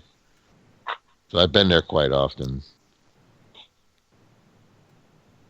There's a lot of We're trying to get energy. cell service there so we can do a live from there. I've tried before, and it just won't connect up because I got AT&T. Yeah. I have issues sometimes on my phone. I do Verizon. Used to be Virgin. Before that, it was something else. Yeah. They've changed Verizon hands. works the best around here. Yeah. But sometimes mine doesn't work, and Simple Freedom, which is the Walmart program, basically works better than mine sometimes. But for the most part, mine works well. And I just bought a universal phone, or one that you can take throughout the country. I haven't put my SIM card in it. I haven't activated it yet, but it's got like 16.9 megapixel camera to down to 5. I think the second lens is 10, the third lens is 5. But you can do like panoramic, all kinds of different pics, and I figured that would be good for live feeds because I like doing it. It is, like you said, Billy, like really time consuming and kind of like that's your focus. You're trying to pick up on other stuff, but you also want to get a good video for those that are watching. And it used to be YouTube. Do you guys have a YouTube channel, or do you just basically do the Facebook Live? I have a YouTube channel that I've thrown. I've got some older videos up there. I mean, I started like when I was 10 doing with Super 8 cameras and stuff. And then moved on to VCRs. I had this huge VCR camera that you take the IR lens out. And now I've progressed and I got all these cameras. And here tonight, you just got my audio. Isn't that bizarre? Right. I didn't think of setting up the camera, but I think all of us can see each other, but we can't see Billy. He's just rocking out on the guitar or bass. I can't tell. yeah. Yep, there you go. Yep, just see his profile pic. Is that a guitar, or is that a bass? It's a guitar? That's a guitar. That's a Les Paul, Gibson Les Paul. Nice. I got a new one coming tomorrow. Yay! Fender Jazzmaster. And music is very cool. Like, it's basically the universal language. Yeah. Have you ever picked up on anything while you're playing? Or seen anything? I picked up stuff through my amp. I picked up things through my amp. I've had a lot of technical difficulties when we played this place called Hobo's Restaurant, which is literally in the backyard of that jail. And when the owner of the jail, Arlene, would come watch the band play, everything was good. As soon as she left, the ghosts would just tear me up. I don't think they care for me there. As Heather would say, they don't like me there for some reason. And they always mess with my amplifiers and things like that. But you will hear things. I guess that's what they're using for those spirit boxes now and stuff, is like amplified with reverb and all that. Yeah, it's like a little bitty amp, like the personal amp. amp. I do have one, like a battery-powered one. I was going to run the ghost box through it, but I play my guitar through it. Emily Men's house, she wants us to do, because Bo Diddley is buried like 15 minutes away from me towards in Bronson. What? I want to go. His grave. Yep, his grave. There's a picture of me in front of Bo's grave like on Thanksgiving. That's sweet. I want to take that little battery-powered amp out there and cover some of his songs and see if I can, I don't know if that'd be exploiting him or anything, but I think it would be cool just to play it. I don't think it'd really be exploiting, but honoring and respecting him and playing his music because it makes you a part of who you are, you know. Music has made us who we are in so many different ways. It's like therapy.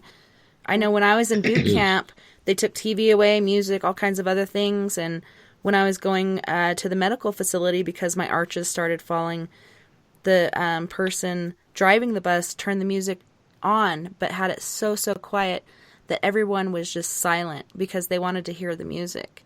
And I think it was the way for a lot of other people as it was for me. You really miss that music and that sort of therapy that you get from it. Yeah. Can you imagine life without music? No. If I was stranded on a desert island above everything else, I would want music. Yeah, music.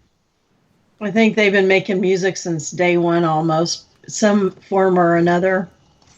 So out of all of your guys' investigations, which one is your favorite? We'll start this time with Miss Lynn. Well, that would have to be last night because that was the only one I've done. Well, have you never been on an investigation before? No, I haven't. Oh, wow. That's awesome. So, Billy, you broke her paranormal cherry. Yes. Yep. Yeah, he did. That's all his fault. My fault. Dirty bird. He's a bad influence. She's gonna be a good addition to the team, though. She does cards and stuff and readings, and she's spot on. Nice. How about you, Heather? Okay. There's so many. Which one would think you my- share with somebody that didn't believe in the paranormal? Something that, like, you just couldn't deny. Oh, my first time investigating. I was in the house part of the jail, and I was talking to Mr. Black, which is the man who was shot and murdered there, and his body was thrown into the house part. And I was just talking to him, and all of a sudden I felt a presence right next to me. Like, it literally felt like somebody was standing on my right side, but there's nobody there. After a little bit, that presence kind of left, and I wasn't getting much of anything after that. So I said my goodbyes, and I told him I'd try to come back later to talk back to him. When I went to turn around and leave, the chair across the room moved across the floor. I literally about freaking wet my pants. Okay, I was freaked out. I've never in my life experienced anything like that. And you know, when you investigate for the first time and you do this stuff, something like that happens, and you know there's no string attached. There's no person there moving this chair. You know this is real life. It's really mind-changing. It's such an adrenaline rush and just a completely different kind of experience. And I think that's got to be probably one of my favorite investigations I've ever done, because it was my first one, and to just witness what had happened there, which sucks I couldn't get it on camera. Right. But I You mean, never do. It No. happens so fast, and you just get so Yeah. fidgety. You're like trying to do it, but you can't, because you just, not only your mind's racing, but your body is kind of convulsing. I think it's that rush of adrenaline. right. You can't get it to work. And when you experience that for the first time, it changes your life in a whole different meaning. And it's an amazing experience. What about you, Lynn? Well, I mean, like, I haven't had, since last night was my first investigation, but I have had things that have happened that there is absolutely no explanation for. And so that, cements it in your mind. There is more out there than we can physically see or aware of. I think we need to just be open to stuff. And the other part is, but you still need to be careful, because you don't want to invite trouble. You still need to protect yourself. And, but there are definitely things out there. Well, you learned that the hard way with the Ouija board. Yeah, I've had several experiences with the Ouija board. I'm going to have to cut you off right there, because we do have to go to our second musical break, and I don't want to miss anything. I don't want to get started on it and then be like, hey, where were we before? So let's pause, and then when we come back from our music break, we'll get back to the Ouija board. On this musical break, we have Michaelan Hay, Canadian Phenom, with Mirror, as well as Pins and Needles, and then Fred Johnson III with Sugar. You guys don't go anywhere. We'll be right back right after these messages.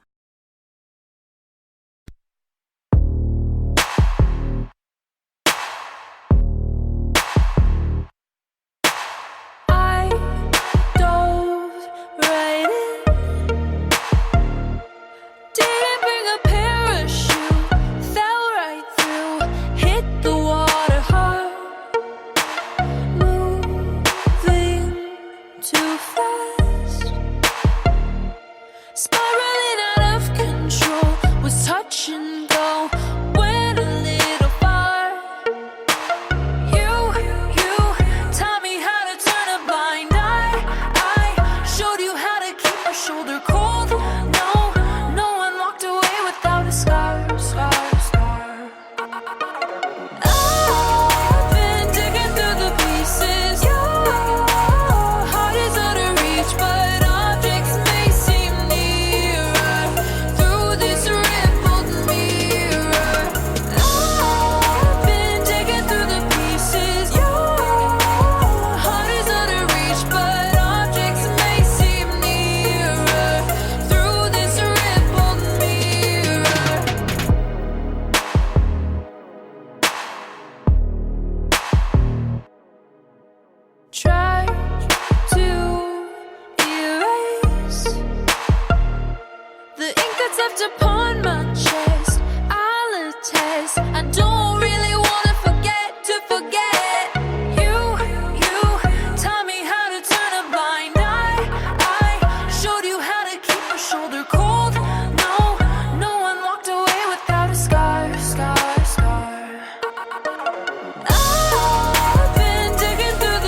Talking on pins and needles, every word through a microscope. You keep stomping down on the ground while I've been stuck on this tightrope.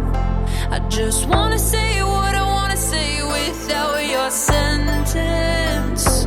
I'm not willing to do the time when I'm innocent, and I'm innocent. Talking on pins and needles.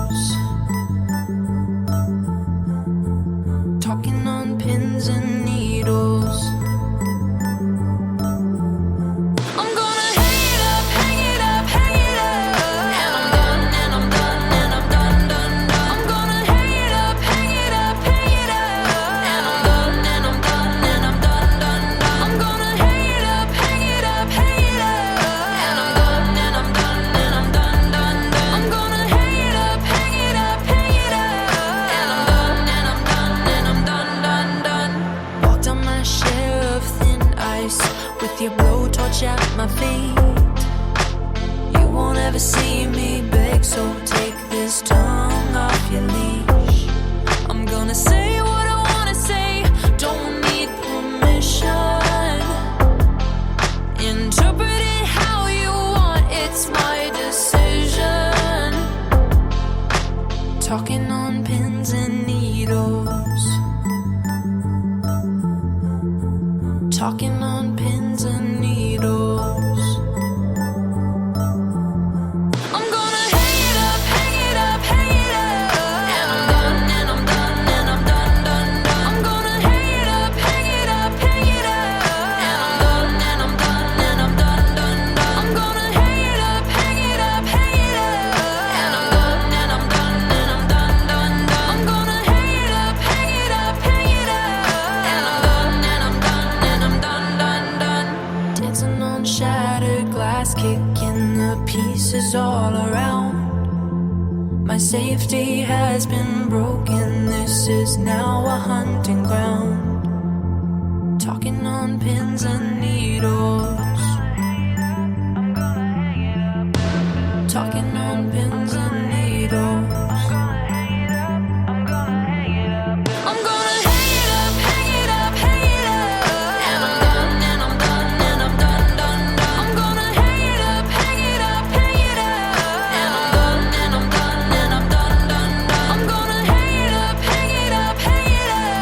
And I'm done, and I'm done, and I'm done, done, done. I'm gonna hang it up, hang it up, hang it up. And I'm done, and I'm done, and I'm done, done, done.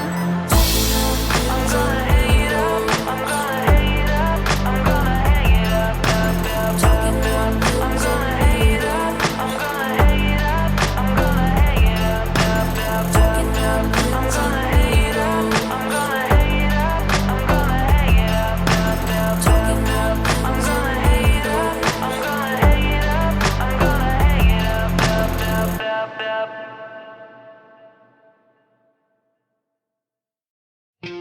Waiting here on this cold, lonely night without you. The tension's overbearing. Wondering, are you coming back home again? To inspire fondness with love. Where did our love go wrong?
until the sun doesn't shine anymore. I'll be there.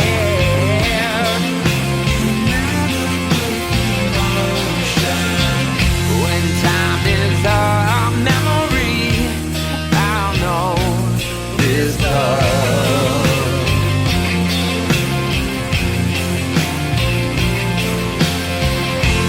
You will always be the one, my sugar.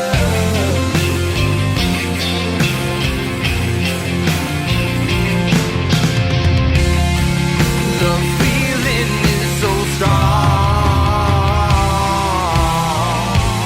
Waiting here on this cold, lonely night without you.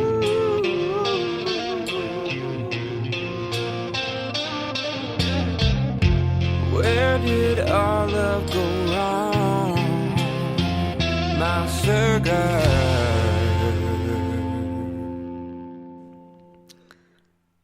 Thanks so much for joining us tonight and listening to We Are Paradox Media's Late Night in the Rockies. Tonight we are joined by Billy, Heather, and Lynn from P.R.I.S.M Paranormal. Welcome, you guys, and thanks so much for hanging out with us and sharing your different experiences and stories. Great. Thank you. Thanks for having us. I noticed you had Interface Death on not too long ago. Yeah. Those guys are pretty cool. They're into the scientific tech side of it. Yeah, and I believe they also have a YouTube channel, and I hadn't watched it before the show, but I've actually been watching it instead of listening to calming music or watching some boring show. I watch paranormal stuff to go to sleep, and so I've been watching their stuff on YouTube recently. Yeah, I watched Justin when I want to go to sleep, too. Those guys are great. Josh Bender, he builds deadlights, custom builds deadlights. So if you get an IR camera or full spectrum, those are definitely the lights to use for sure. They're absolutely the best.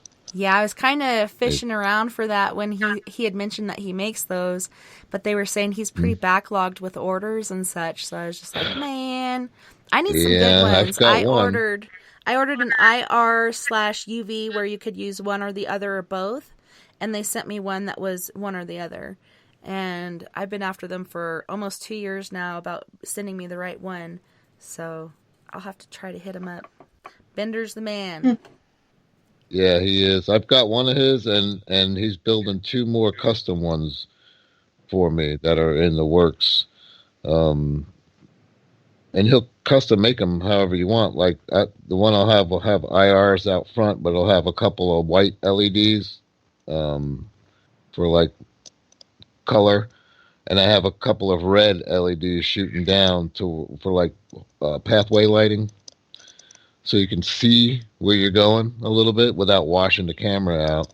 Yeah. The other night I was in the graveyard. I was trying to do it myself because I didn't have anybody else show up there with me. What?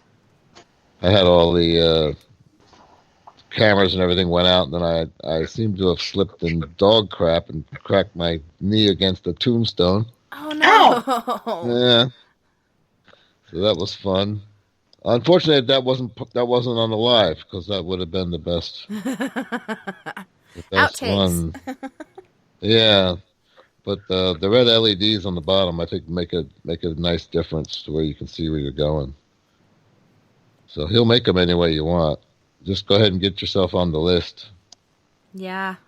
Probably better sooner than later. Yeah. So yeah. You'll have. Go ahead. I'm sorry. I was going to say, you'll have enough time to save up the money for it. Right? So, Lynn, before we went to break, Billy had mentioned your Ouija board experience. Yeah. So, I was scared to death of the Ouija board originally, especially after one experience when I was in junior high and things were happening and there was no explanation for it, and the piano was playing by itself, and it wasn't a player piano, and things like that.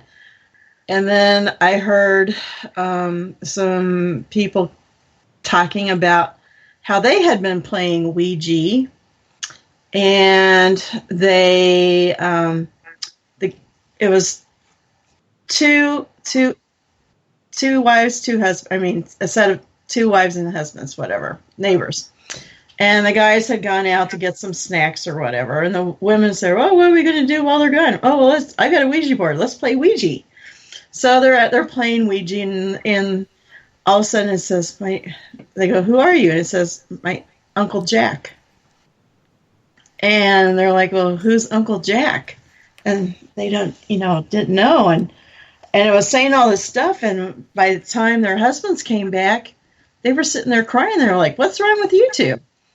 And anyway, Uncle Jack turned out to be this one husband's deceased uncle.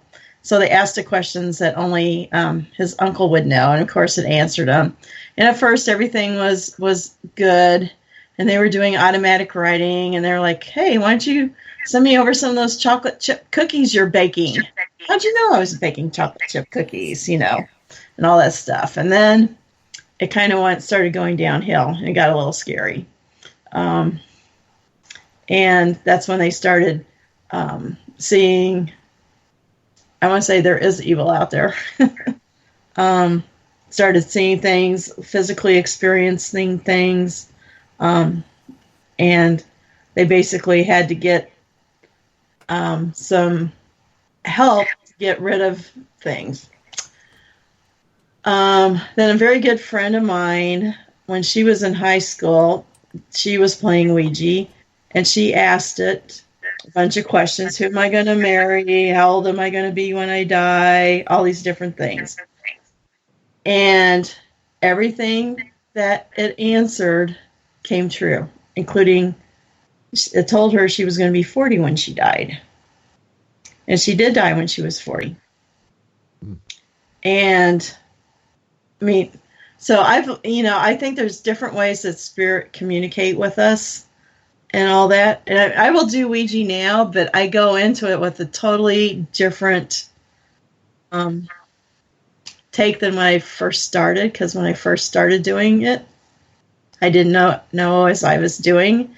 And I think it's a way to invite trouble. So unless you protect yourself ahead of time and really think about what it is that you want to know and different things like that, it's okay.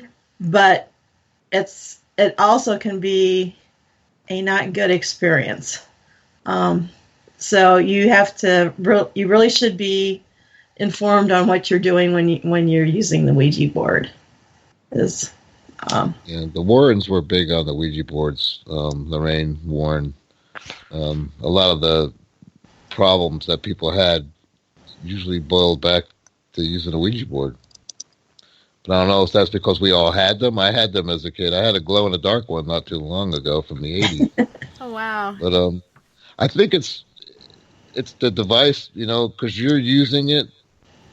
If your hands are on the planchette or whatever, and right. You're channeling it through you to move the thing, and that's why you're kind of inviting that thing inside. Mm-hmm. So I'll leave that to the pros, like Holly Mullins. I don't know if you know Holly. She's in the Southern Gypsies, I think. She's a great Ouija board, and you'll have to introduce us so I can have her on the show. Yeah, for sure. Holly's great. She's amazing to talk to. She does like the Third Eye, I think, show on Facebook. Her and her band, That's the Coven. Awesome. Yeah. So you do it now, Lynn? Because I noticed at the psychic class they were talking about the Ouija boards. Right. Some people like it. Some people I do don't want it now, and I actually have a Ouija board. I don't do it that often, but actually not everybody in our psychic group wants to do the Ouija board, but most of us will do it. And we actually, if you think about it, it's really no different than using a pendulum or dowsing rods or whatever. Yep. You feel the energy build up. Or runes, whatever. It's just a different tool to get messages through.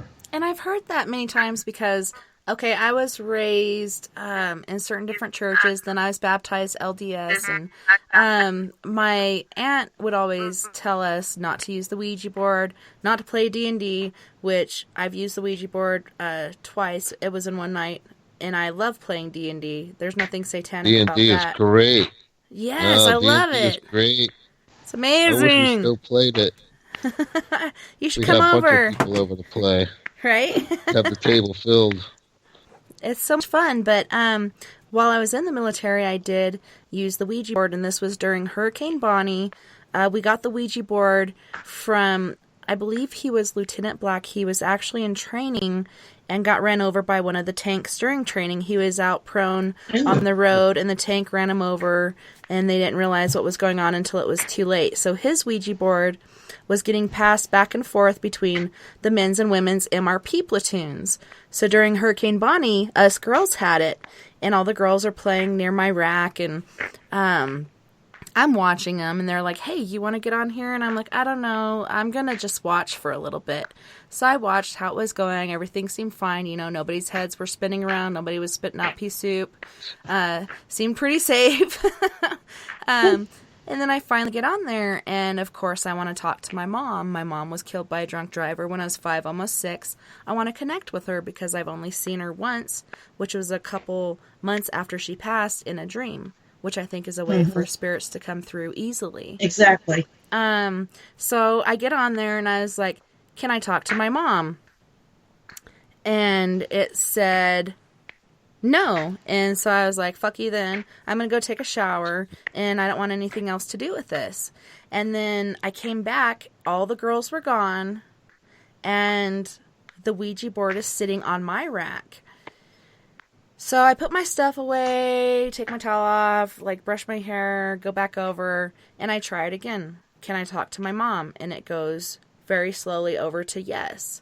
And then very slowly it just starts moving on its own before I even ask anything. Tell Gary, tell Greg, tell Kathy, tell John, tell your dad, I'm okay, everything's okay. I love you, everything's going to be okay. And then I started asking different questions. What's it like on the other side? She said she could be wherever she wants, whenever she wants. But at the same time, she's always there for us. So that gives me the thought of omnipresence. So many different things. She can fly. She can go underwater. Like, she can astral hop. She can do so many different things. And then, so I'm all excited. You know, I finally got to talk to Mom. In dreams, it's cut off short because it's like they have to be somewhere, even though they have the free reign. I don't know how that works exactly. But I told my dad about it. Dad, Mom said to tell you she loves you. She's okay. Everything's okay. Everything's going to be okay. And she's always with us. And he's like, well, I hate to burst your bubble, but that could have been some other spirit trying to pretend to be your mom, so on and so forth. I could see if I was asking it so many different questions and it's picking up or getting into my head, knowing what I want to talk about, but right away it started going off. So I'm wondering if, like, the first time I got on there, it kind of sent out a beacon to her or whatever, and then when I came back and it was there by itself, she was there. But the weird thing is, the girls in my platoon, towards the very end, were like, are you okay? Are you okay? And I was like, yeah, what's going on? I guess they were talking to me and shaking me and hitting me and trying to get my attention, and I was just like you said, letting the thing take control of me, getting that communication back and forth, kind of like using your body as the pendulum or the dowsing rods through this little puck or whatever you want to call it. So that was the scary part, but I didn't have any residuals except for one sleep paralysis afterwards. But I think it's a lot of closing it down correctly, and how genius is somebody to come out with this tool and call it a parlor toy or a parlor game that is okay for kids like 4 and up. Like, what better way to market it to let so many dark things in than to give it to kids that are going to run away and not ever close it out correctly? Right. That's true. Which is what happened when we were playing with it when we were kids. We had no idea what we were doing. Right. We used it as a way to get, to, like, as an icebreaker for dating. You know, where you put your hands on the planchette and, you touch the hands of your your friend that's over. You put it on your lap. You put your knees together and you put it on your lap, and it's just a way to get kind of close to your date. Right? Kind of like taking her to a scary movie where she'll cuddle up to you and you'll put your arm around her and get a little closer. Yeah. Boy, that's a new spin, Bill. Oh. He's just being Not good. I creative. didn't think of... Leave it to the musician. Yeah. Guitar's not everything. Ouija board helps. I haven't heard that one yet.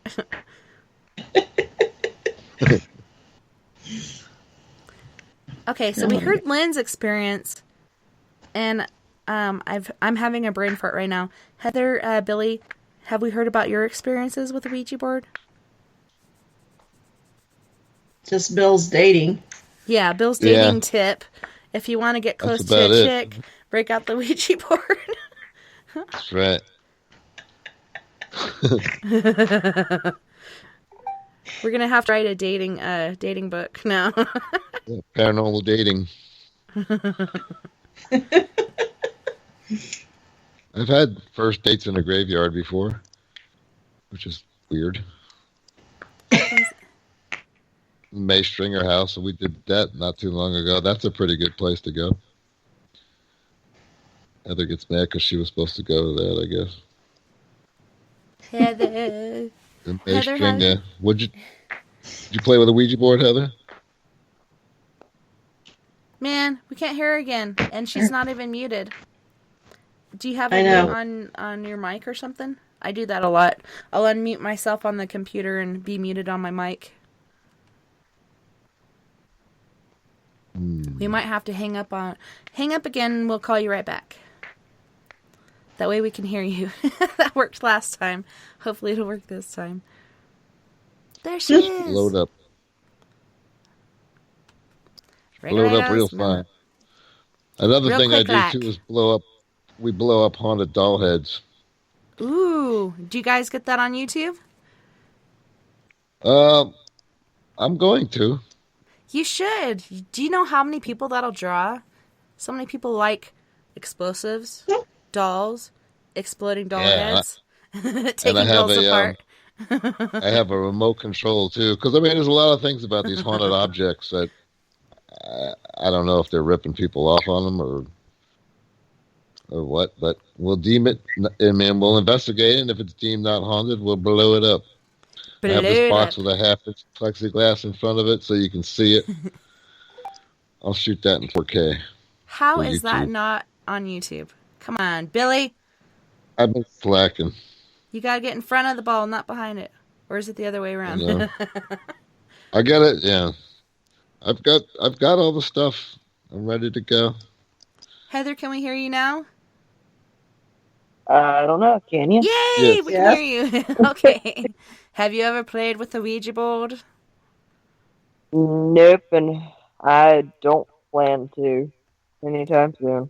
So do you think that other tools as far as the pendulum, dowsing rods, even the K2 and other things are similar to using the Ouija board as far as you're using yourself as the energy to run these things?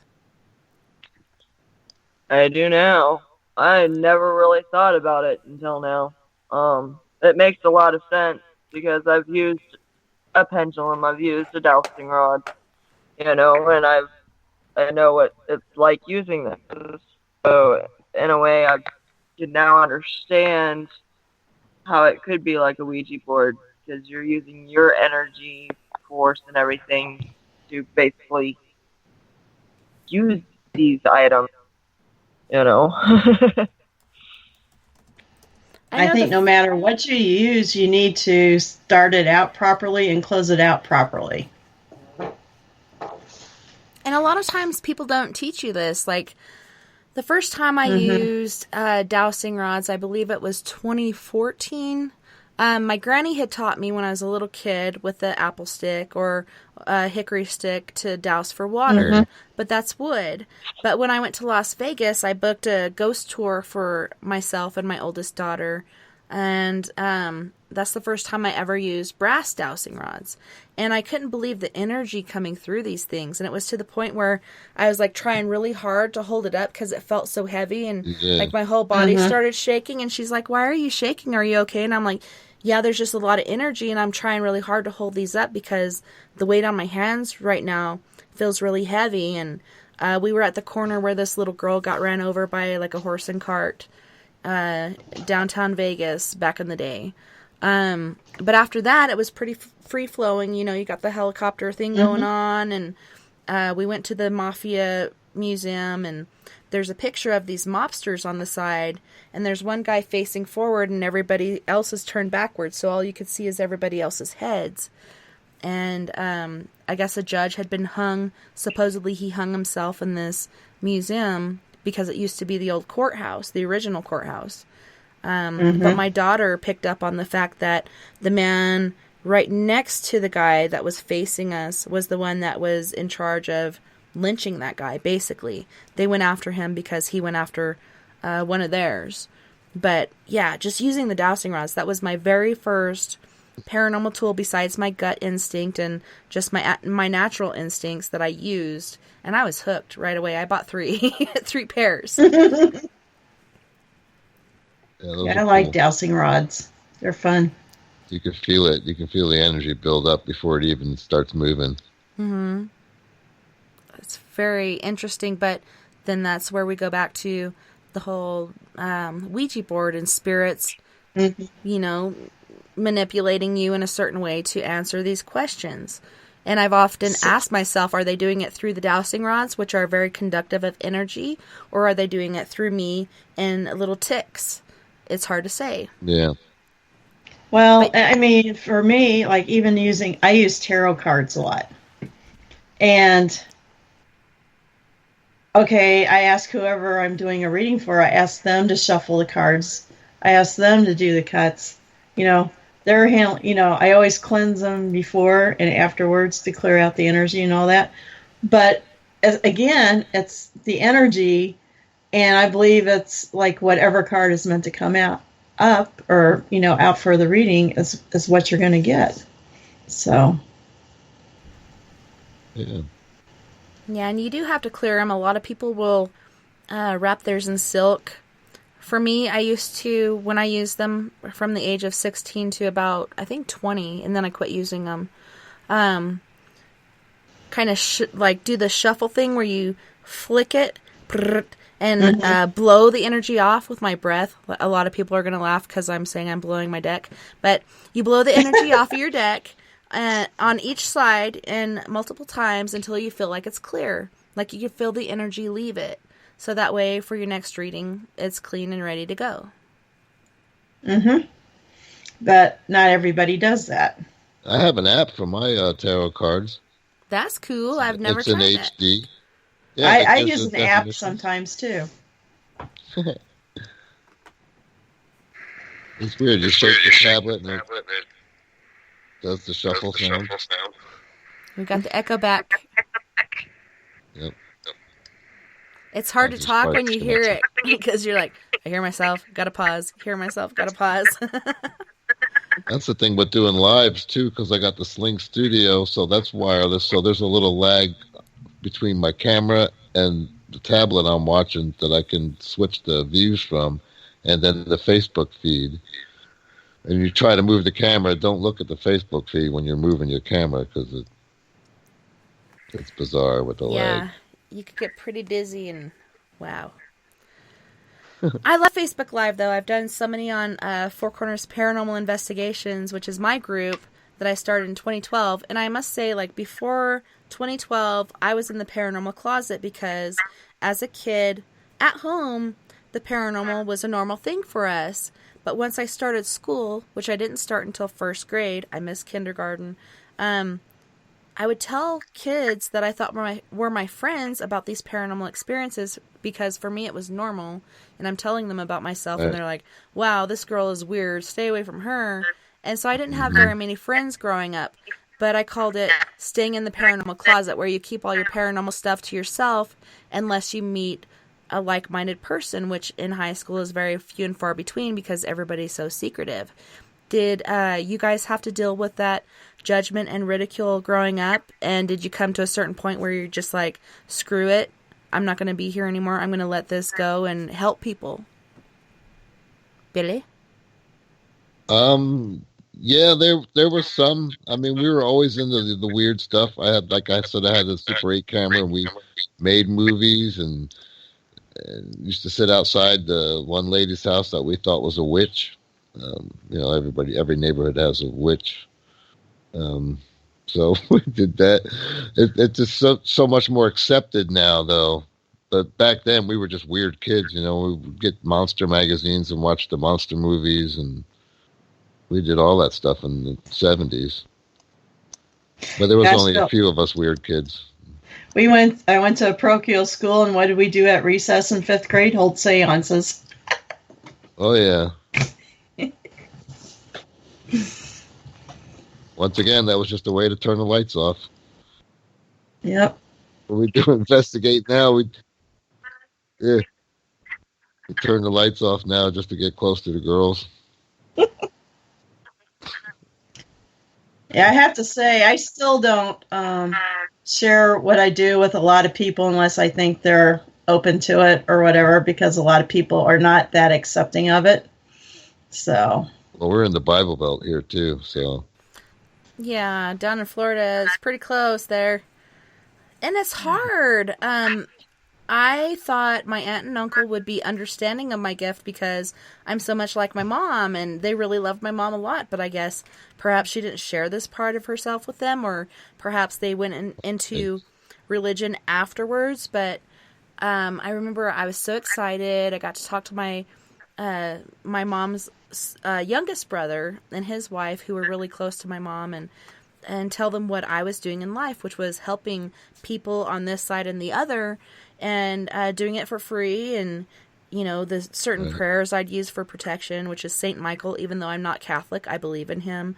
So many different things like that. And she's like, what makes you think you're going to go out there and communicate with demons and God's going to help you? And I'm like, because I think given these gifts for a reason, and for us to put it on a shelf and not use it, to me, is a bigger sin than using the gifts that God gave me and building upon them and helping other people.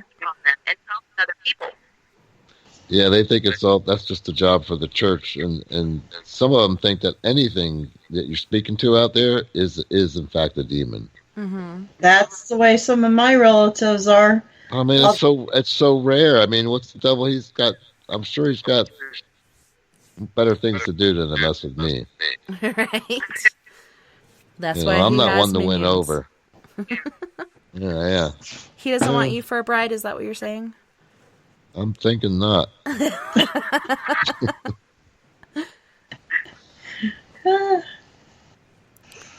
Now, my family, I know they have abilities, but they've shut it off on purpose. And I think that's actually caused them a lot of, because they had this internal conflict going on between what their religious beliefs were and what they were actually experiencing. Is there poltergeist involved in that, Lynn? Yeah. Yeah? Oh, is that a prelogue to another story? No, I always joke and say, anytime my computer messes up at work, I'm like, oh, my poltergeist is here. Sometimes if they shut it off like that, it comes out in other ways, Yep. That you can actually manifest crap. Well, that just reminds me of a question that I'd planned to ask you guys, but had another brain fart and forgot, but now I remembered again. Okay, so this last Halloween for me was the most active spiritually Halloween I had ever experienced in my life. There were so many spirits around, so many apparitions I was seeing, which I hadn't seen in a very long time. Like I could feel and pick up on the messages I was getting, but I wasn't seeing anything.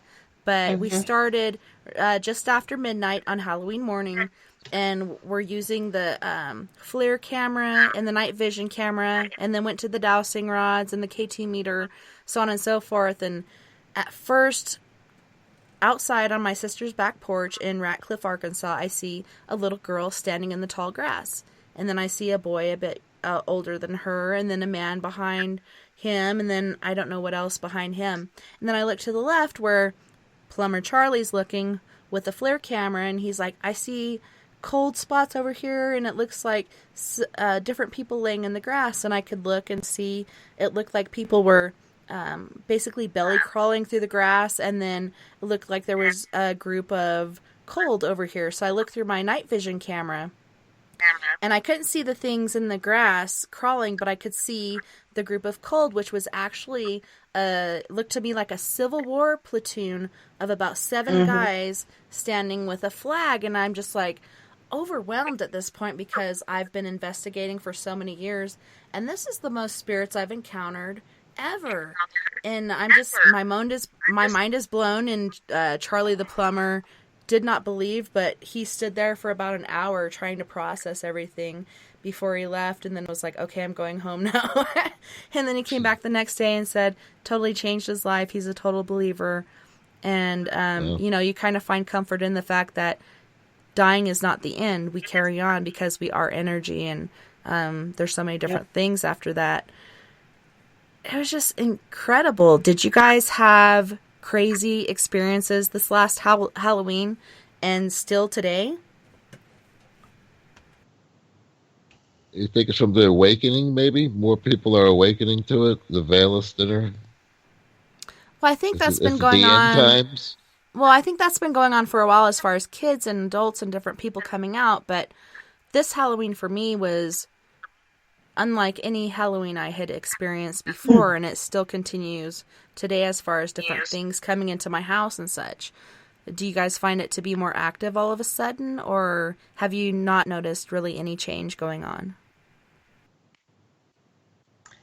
I didn't notice any change for me personally this Halloween evening, but I actually, I was at my friend's house where we did the investigation last night, Bill. Yeah. Halloween night, because she has a lot of trick-or-treaters. I have none where I live.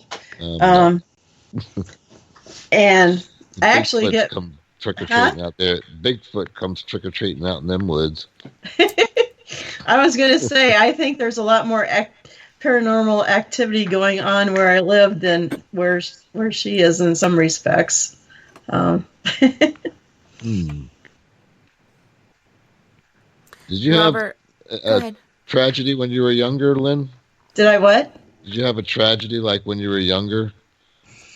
Like not really. Losing a younger sibling or something? No. Although I will say all we did was either go to weddings or funerals growing up, but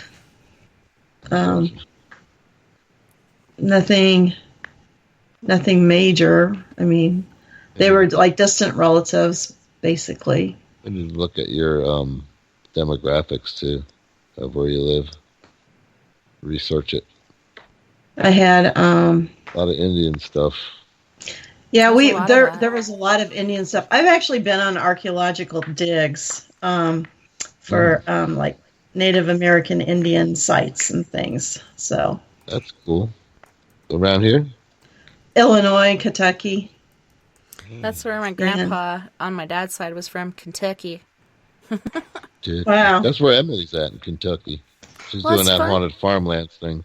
Yeah, there's so many hauntings out there, and I don't know if you guys have heard of Hellier and the Kentucky Goblins, but I actually saw some goblins of my own in Pettigrew, Arkansas, in the chicken yard, and the closest thing I could describe them as are gremlins, but the ears were a little smaller. And the only thing that I found online as close to that is the Hellier goblins. Yeah, that one. Yep, those I do know. Do you guys have anything like that in Florida, or are you mostly dealing with ghosts and spirits and UFOs and such? Bigfoot. Well, Sasquatch. What do you call them down here? Swamp apes? Swamp apes?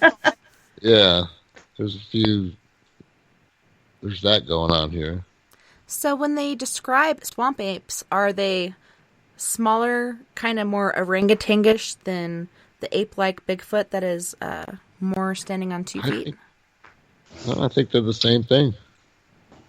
Because I've seen different pictures on Facebook, and one, I swear to God, was an orangutan that escaped from the zoo that was hiding in this lady's bushes because it looked like an Oh, that was unkept my brother. orangutan.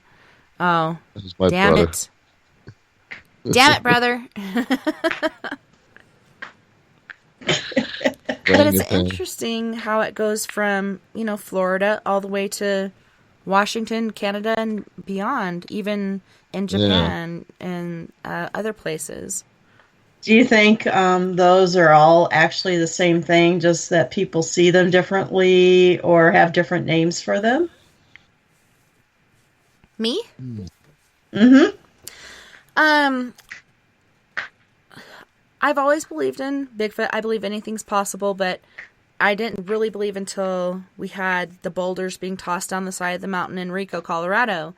That's the same place that a mother and daughter said while having coffee one morning on their back porch, they saw an albino Bigfoot clearing of aspen trees in like 5 steps.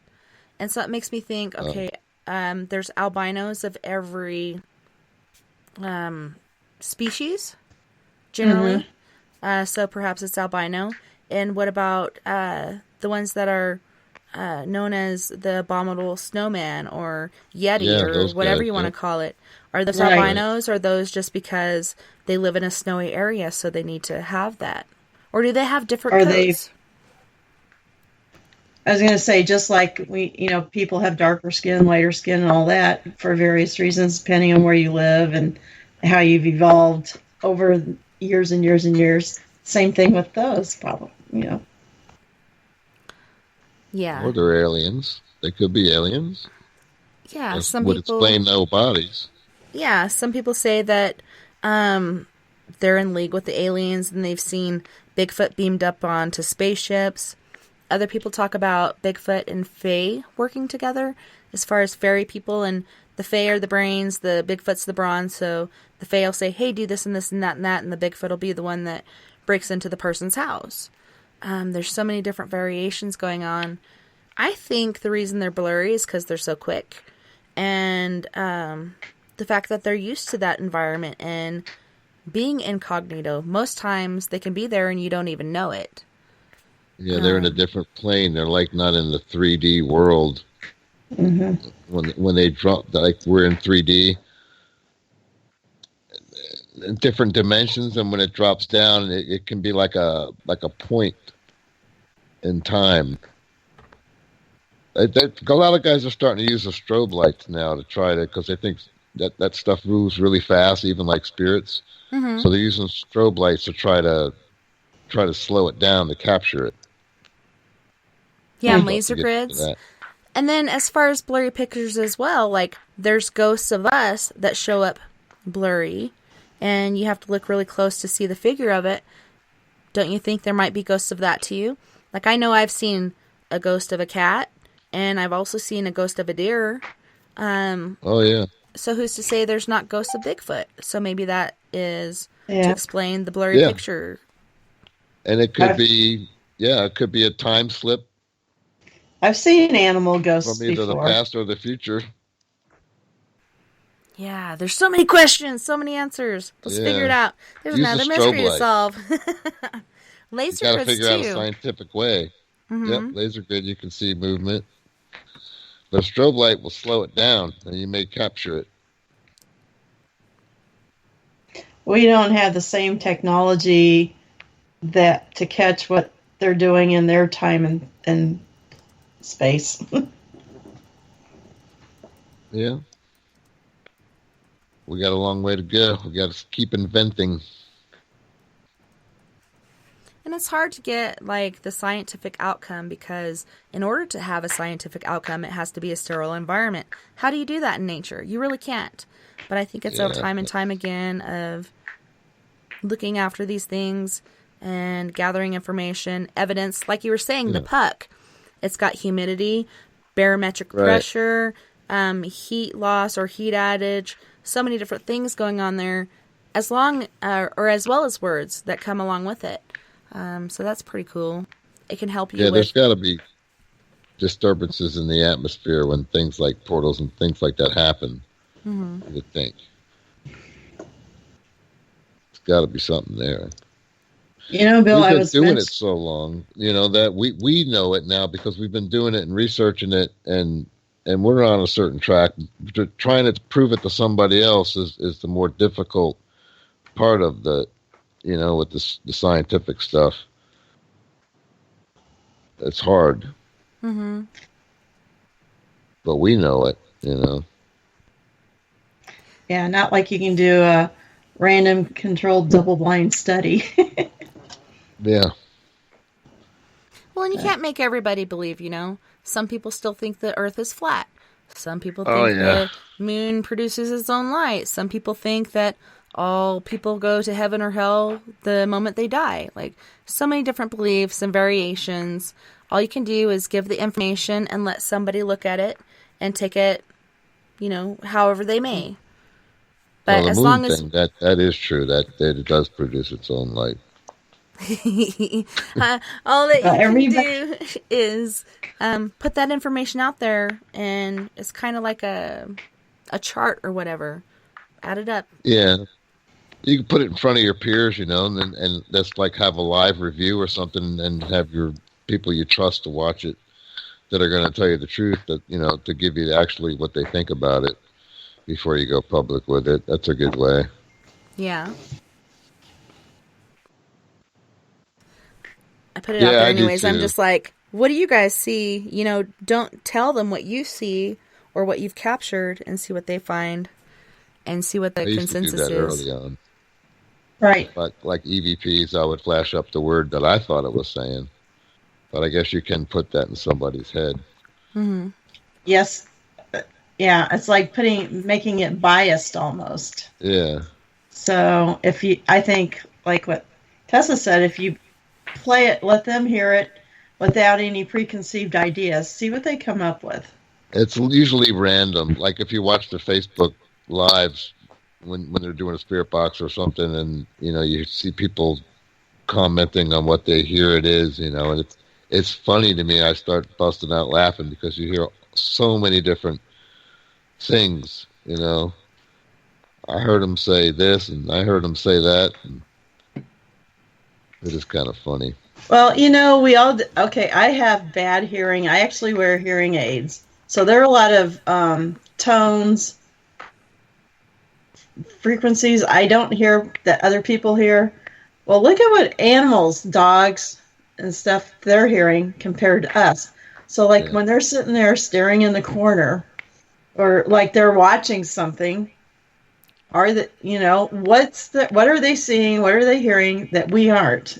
Because we all have different capabilities and abilities. So, How is your hearing, Heather? What?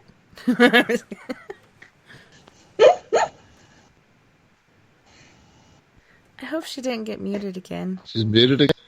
Heather. I was wondering why she was so quiet. no, she's tired. Oh, snap. I'm still not hearing nothing. And it doesn't show you muted either. What the crack? Something does not want you to communicate with us tonight. Can you get a whiteboard or something, Heather? Right there. Like on That's The a cool Walking thing Dead, to use. like a little paper thing. Yeah, that's a cool thing to use in investigations too. When you're using a spirit box, is write down a question or something on a whiteboard and see if the spirit box, SB7 or something can tell you what that is without saying it out loud, and then see what people think of it, and then turn it around and see the question. That's a cool experiment. Have you guys, when you guys do go in for investigations, do you have your preliminary meeting in the home or where the activity is, or do you take it somewhere else? So whatever's there, might it be intelligent, doesn't pick up on what the game plan is and what you might know? No, I usually do the interview like right there in the house, where they can show you around, show you the tour, and this happens here, that happens there. I think if they know, I think they pretty much know anyway that you're coming. I took a case for one lady that, and as soon as I accepted to take it, it was a really bad one, poltergeist. And if there was evil, it sounded like it was here. I didn't get a chance to go because they had the church come in and clean them out. But I had, as soon as I accepted the case, I had really, really bad sleep paralysis and nightmares that night. I thought that was kind of strange, like it was trying to keep me out of there. Yeah, scare you away. Yeah, it's like they know. They know you're coming. Mm-hmm. It's bizarre. So that's why I don't even bother to try to keep anything from them, because they'll come through the damn phone to get me, I don't know. That was weird. And it ended up, the lady had picked something up at a yard sale or something, and the pastor that they had at the church told them to burn it, and it wouldn't burn. He's like, burn it. Yeah, and I said, that's not a good idea. I said, let me get in there and investigate it so we can find out exactly what it is before you figure out what course of action you're going to take, because you don't know what the hell it is. But the next time I called her, she had like 50 people in her house, all praying. And after that, I never heard from her again. So I guess she took care of it. Yeah, the whole church came over. But I guess the pastor didn't. He just told her to burn that thing. I forget what it was. He needs to be So, Bill, do you think the thing was attached to the object or to... That I don't know. The claims were so crazy, like the chairs and the whole table in the kitchen would be flipped over. And when I talked to this woman, she was like at her wit's end. Weird, crazy stuff was happening in the house. Like, you just wouldn't believe it, if you hadn't seen it. Mm-hmm. I really wanted to get in there, but as soon as I accepted that I had that weird crap going on, but I was still going to go. But that was weird. Haven't heard from her yet. Hopefully everything worked out. Yeah.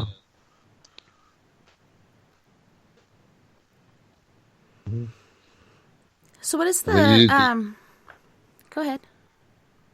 Do you do the, like, depending on what type of case it is, do you call in, like, maybe a specialist in that field? Like... We haven't like had a case that was that bad. We had a house that we did in Bloomfield, New Mexico, and the husband was being dragged off of the couch and the bed by his feet. The wife wasn't being affected so much, but there were different hot spots and vortices, however you want to say it, throughout the house, and it stemmed back to she's very detrimentally mentally inclined. She has a lot of trauma. She was abandoned and then put through different homes and abused through those, and so much different trauma. And then even still to that day, she was receiving trauma through work. And we're like, hey, we think that this is like a poltergeist, and it's all this energy coming that you haven't dealt with yet. We suggest that you go and see a psychologist or a therapist. Not saying you're batshit crazy or anything like that. Like, it's good for anybody and everybody to go see a psychologist or a therapist or whatever, to deal with their trauma. There's so much stuff out there, and they didn't deal with it. And then a year and a half later, I hear from this guy again, and the amount of spirits or whatever they're dealing with has multiplied by 7, times 7.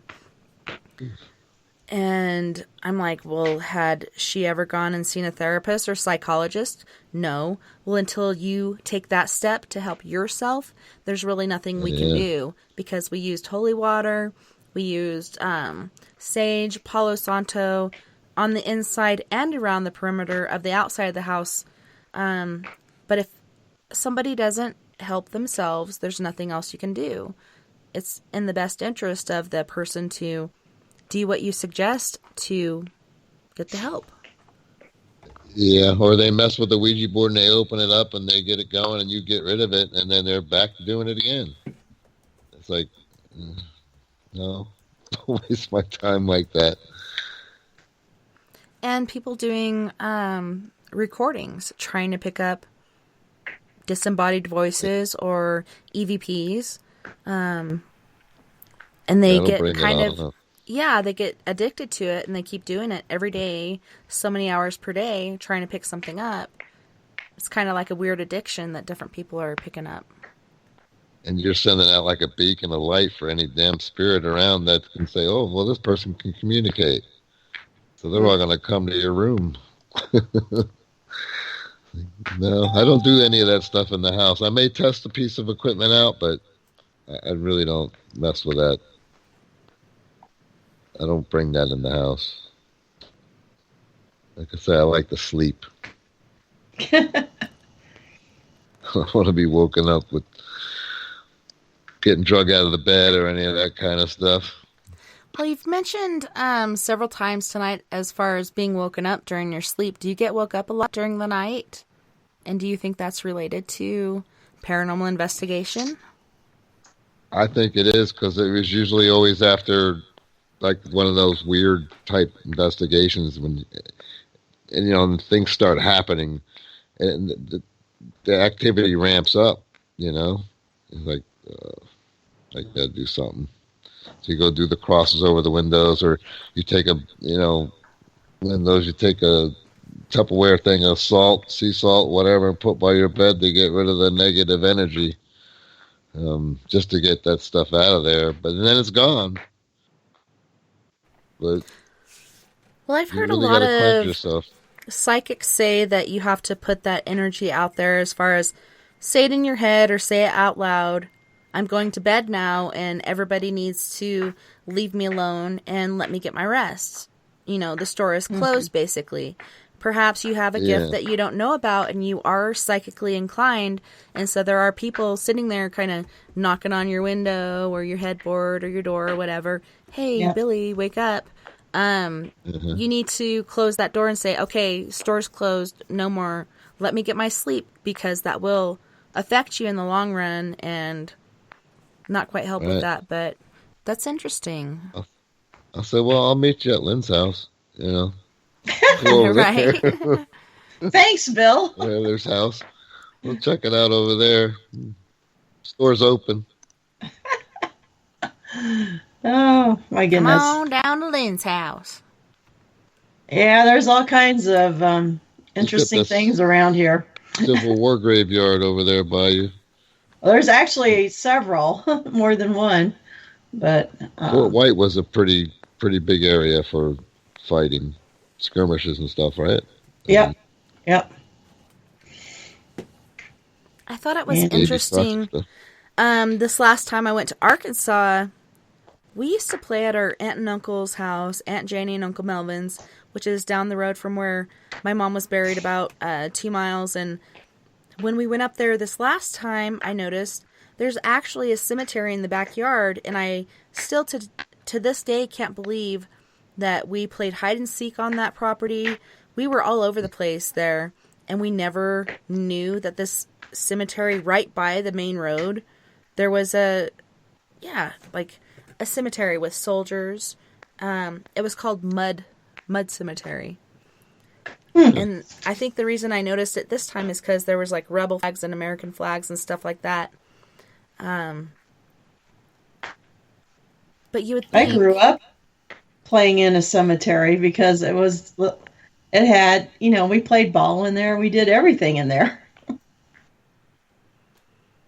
I just can't believe after all those years, like, we didn't see this place, and we had run all over the property to find places to hide during hide and seek, and never found these headstones, which were off to the right of the house, not too far in the backyard a ways, near the road. Like, I don't know. To me, it's just mind blowing. You weren't meant to find them. Yeah, I would share a picture, but I think I erased it because I was trying to clear the memory on my phone. Because I'm originally a photographer and videographer since the age of 13. And so I take pictures of everything, including the sky, which I actually got some UFO pictures on accident. Neat. Nice. Yeah, I was like, what the hell? Looking at my pictures, seeing if I got clarity and so on and so forth, and saw different ships in the sky facing the same direction, up, down, left, right, until, well, they first started off as lights on a cloud, then little single pod craft, into little spots again, and then they were gone. Sounds like they were doing a choreographed dance. Yeah, it's like formation. Everybody's the same direction. Right. Do you what do a is lot the of best- video or still? Yeah, I have all kinds of video, and some of it, like on these digital cameras, go on your SD card, and some go on your camera. So I think I have some Civil War stuff from Prairie Grove, Arkansas, hidden on the camera. I was like, where do these files go? And then after racking my brain, I think they were stored on the camera instead of the card, so I couldn't find it.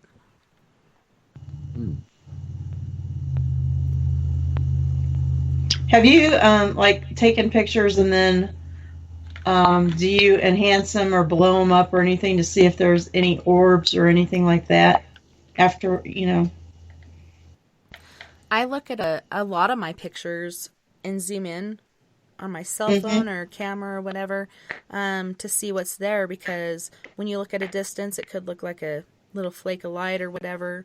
When you zoom in, I don't know if you've had this experience, but on orbs, seeing the faces inside the orb, and Yeah, sometimes I've multiples. I've seen pictures of that.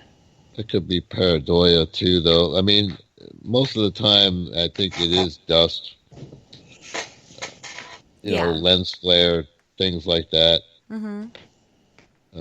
It's good to have other stuff collaborate in it, like when you take the picture. Have you guys ever seen an orb with your naked eye? I have. Me too.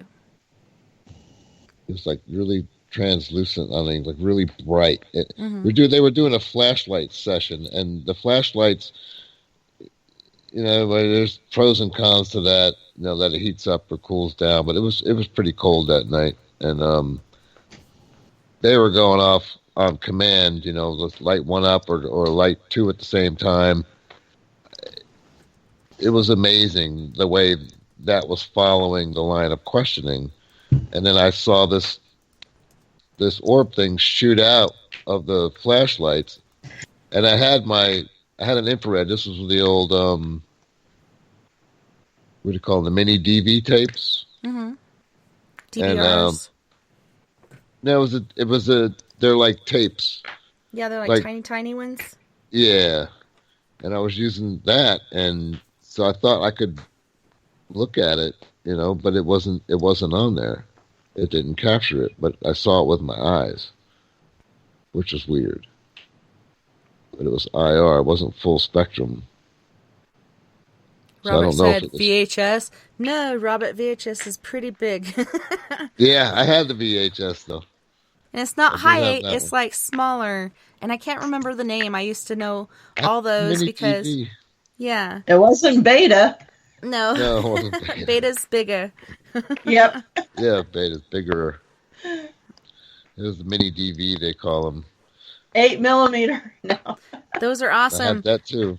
Those are the only ones I have that are night vision. And nowadays you got to pay thousands of dollars. And I have two night vision 8mm.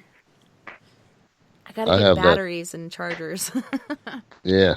I have that Panasonic UX180 that shoots IR, but it also shoots 4K. Nice. It's huge. It uses two 128 gig cards. Well, I did that GoPro. Yeah, GoPro is awesome too. I actually ordered one that was like infrared, but did you? For some reason it won't stay on for more than 30 minutes, and I've even gone into the menu and set it up for unlimited, just like keep recording, but it just keeps shutting off at different times. Yeah, I have a GoPro. I have a 7 Black that does that. It drives me nuts. I don't know what it is. Well, Billy, Lynn, Heather, we are at the end of our time. The last 3 minutes and 30 seconds. Where can our listeners find you guys, ask you questions, and catch up with what you're doing on Facebook Live, etc.? Well, we're putting together that Prism Paranormal of Central Florida, so you can catch us there. Or the Prism Paranormal Network is pretty much what we've been streaming to. Mm-hmm. Paranormal Network. So Bill's our main contact. Well, we just kind of put this thing together. She just kind of started it up, so we will be going to the Gettysburg Battlefield Bash this year in July for sure. A lot of people show up there if you want to go up there. That's a great time. Yeah, I definitely listen out for like cannon or gunfire, and ask if that was actually something that was meant to happen, or if that was some sort of residual or whatnot. I hear gunfire almost every night where I live. Well, we live in the sticks. That's not paranormal. That's rednecks. I was gonna say I live in the wild, wild west. Wicked, wicked wild. And Heather's the one shooting the guns. Right? Well, I just want to say thank you so much, Billy, Heather, and Lynn, for hanging out with me tonight and letting us know about your different experiences and what you do in the paranormal field to help others. And it's great getting to know you guys, and I feel like we kind of just hit the top layer of the jello. It'd be cool to have you guys back if you have other topics you'd like to talk about, and I know the listeners appreciated having you on as well. Yep, Thank you, we'll Tessa, get with for you having too and do some networking. And we do an after party if you guys are interested in staying up a little later if you have sleep issues like myself on Skype. And just continue this party on until the lady. Okay. And thank you to all of our listeners on We Are Paradox Media, Facebook, Spreaker, Twitter, Periscope, iHeartRadio, and wherever else you may be listening in the Omniverse tonight. I had a wonderful time this evening, and I can't wait to do it again tomorrow night with Mr. Lee Strauss. We're going to be talking about those damn aliens and their UFOs messing around in Washington State. He's got so many pictures and video. It's pretty amazing.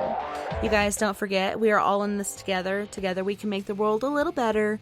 And together, my friends, we are Paradox Media, because without you, there is no us. Until next time, nighty night, love and light. Have a wonderful rest of your weekend. And I will see you back here, same time, same place. Feel free to join us on our Skype after party. TessaTNT, Tessa Thomas Peterson. Hope to see you there.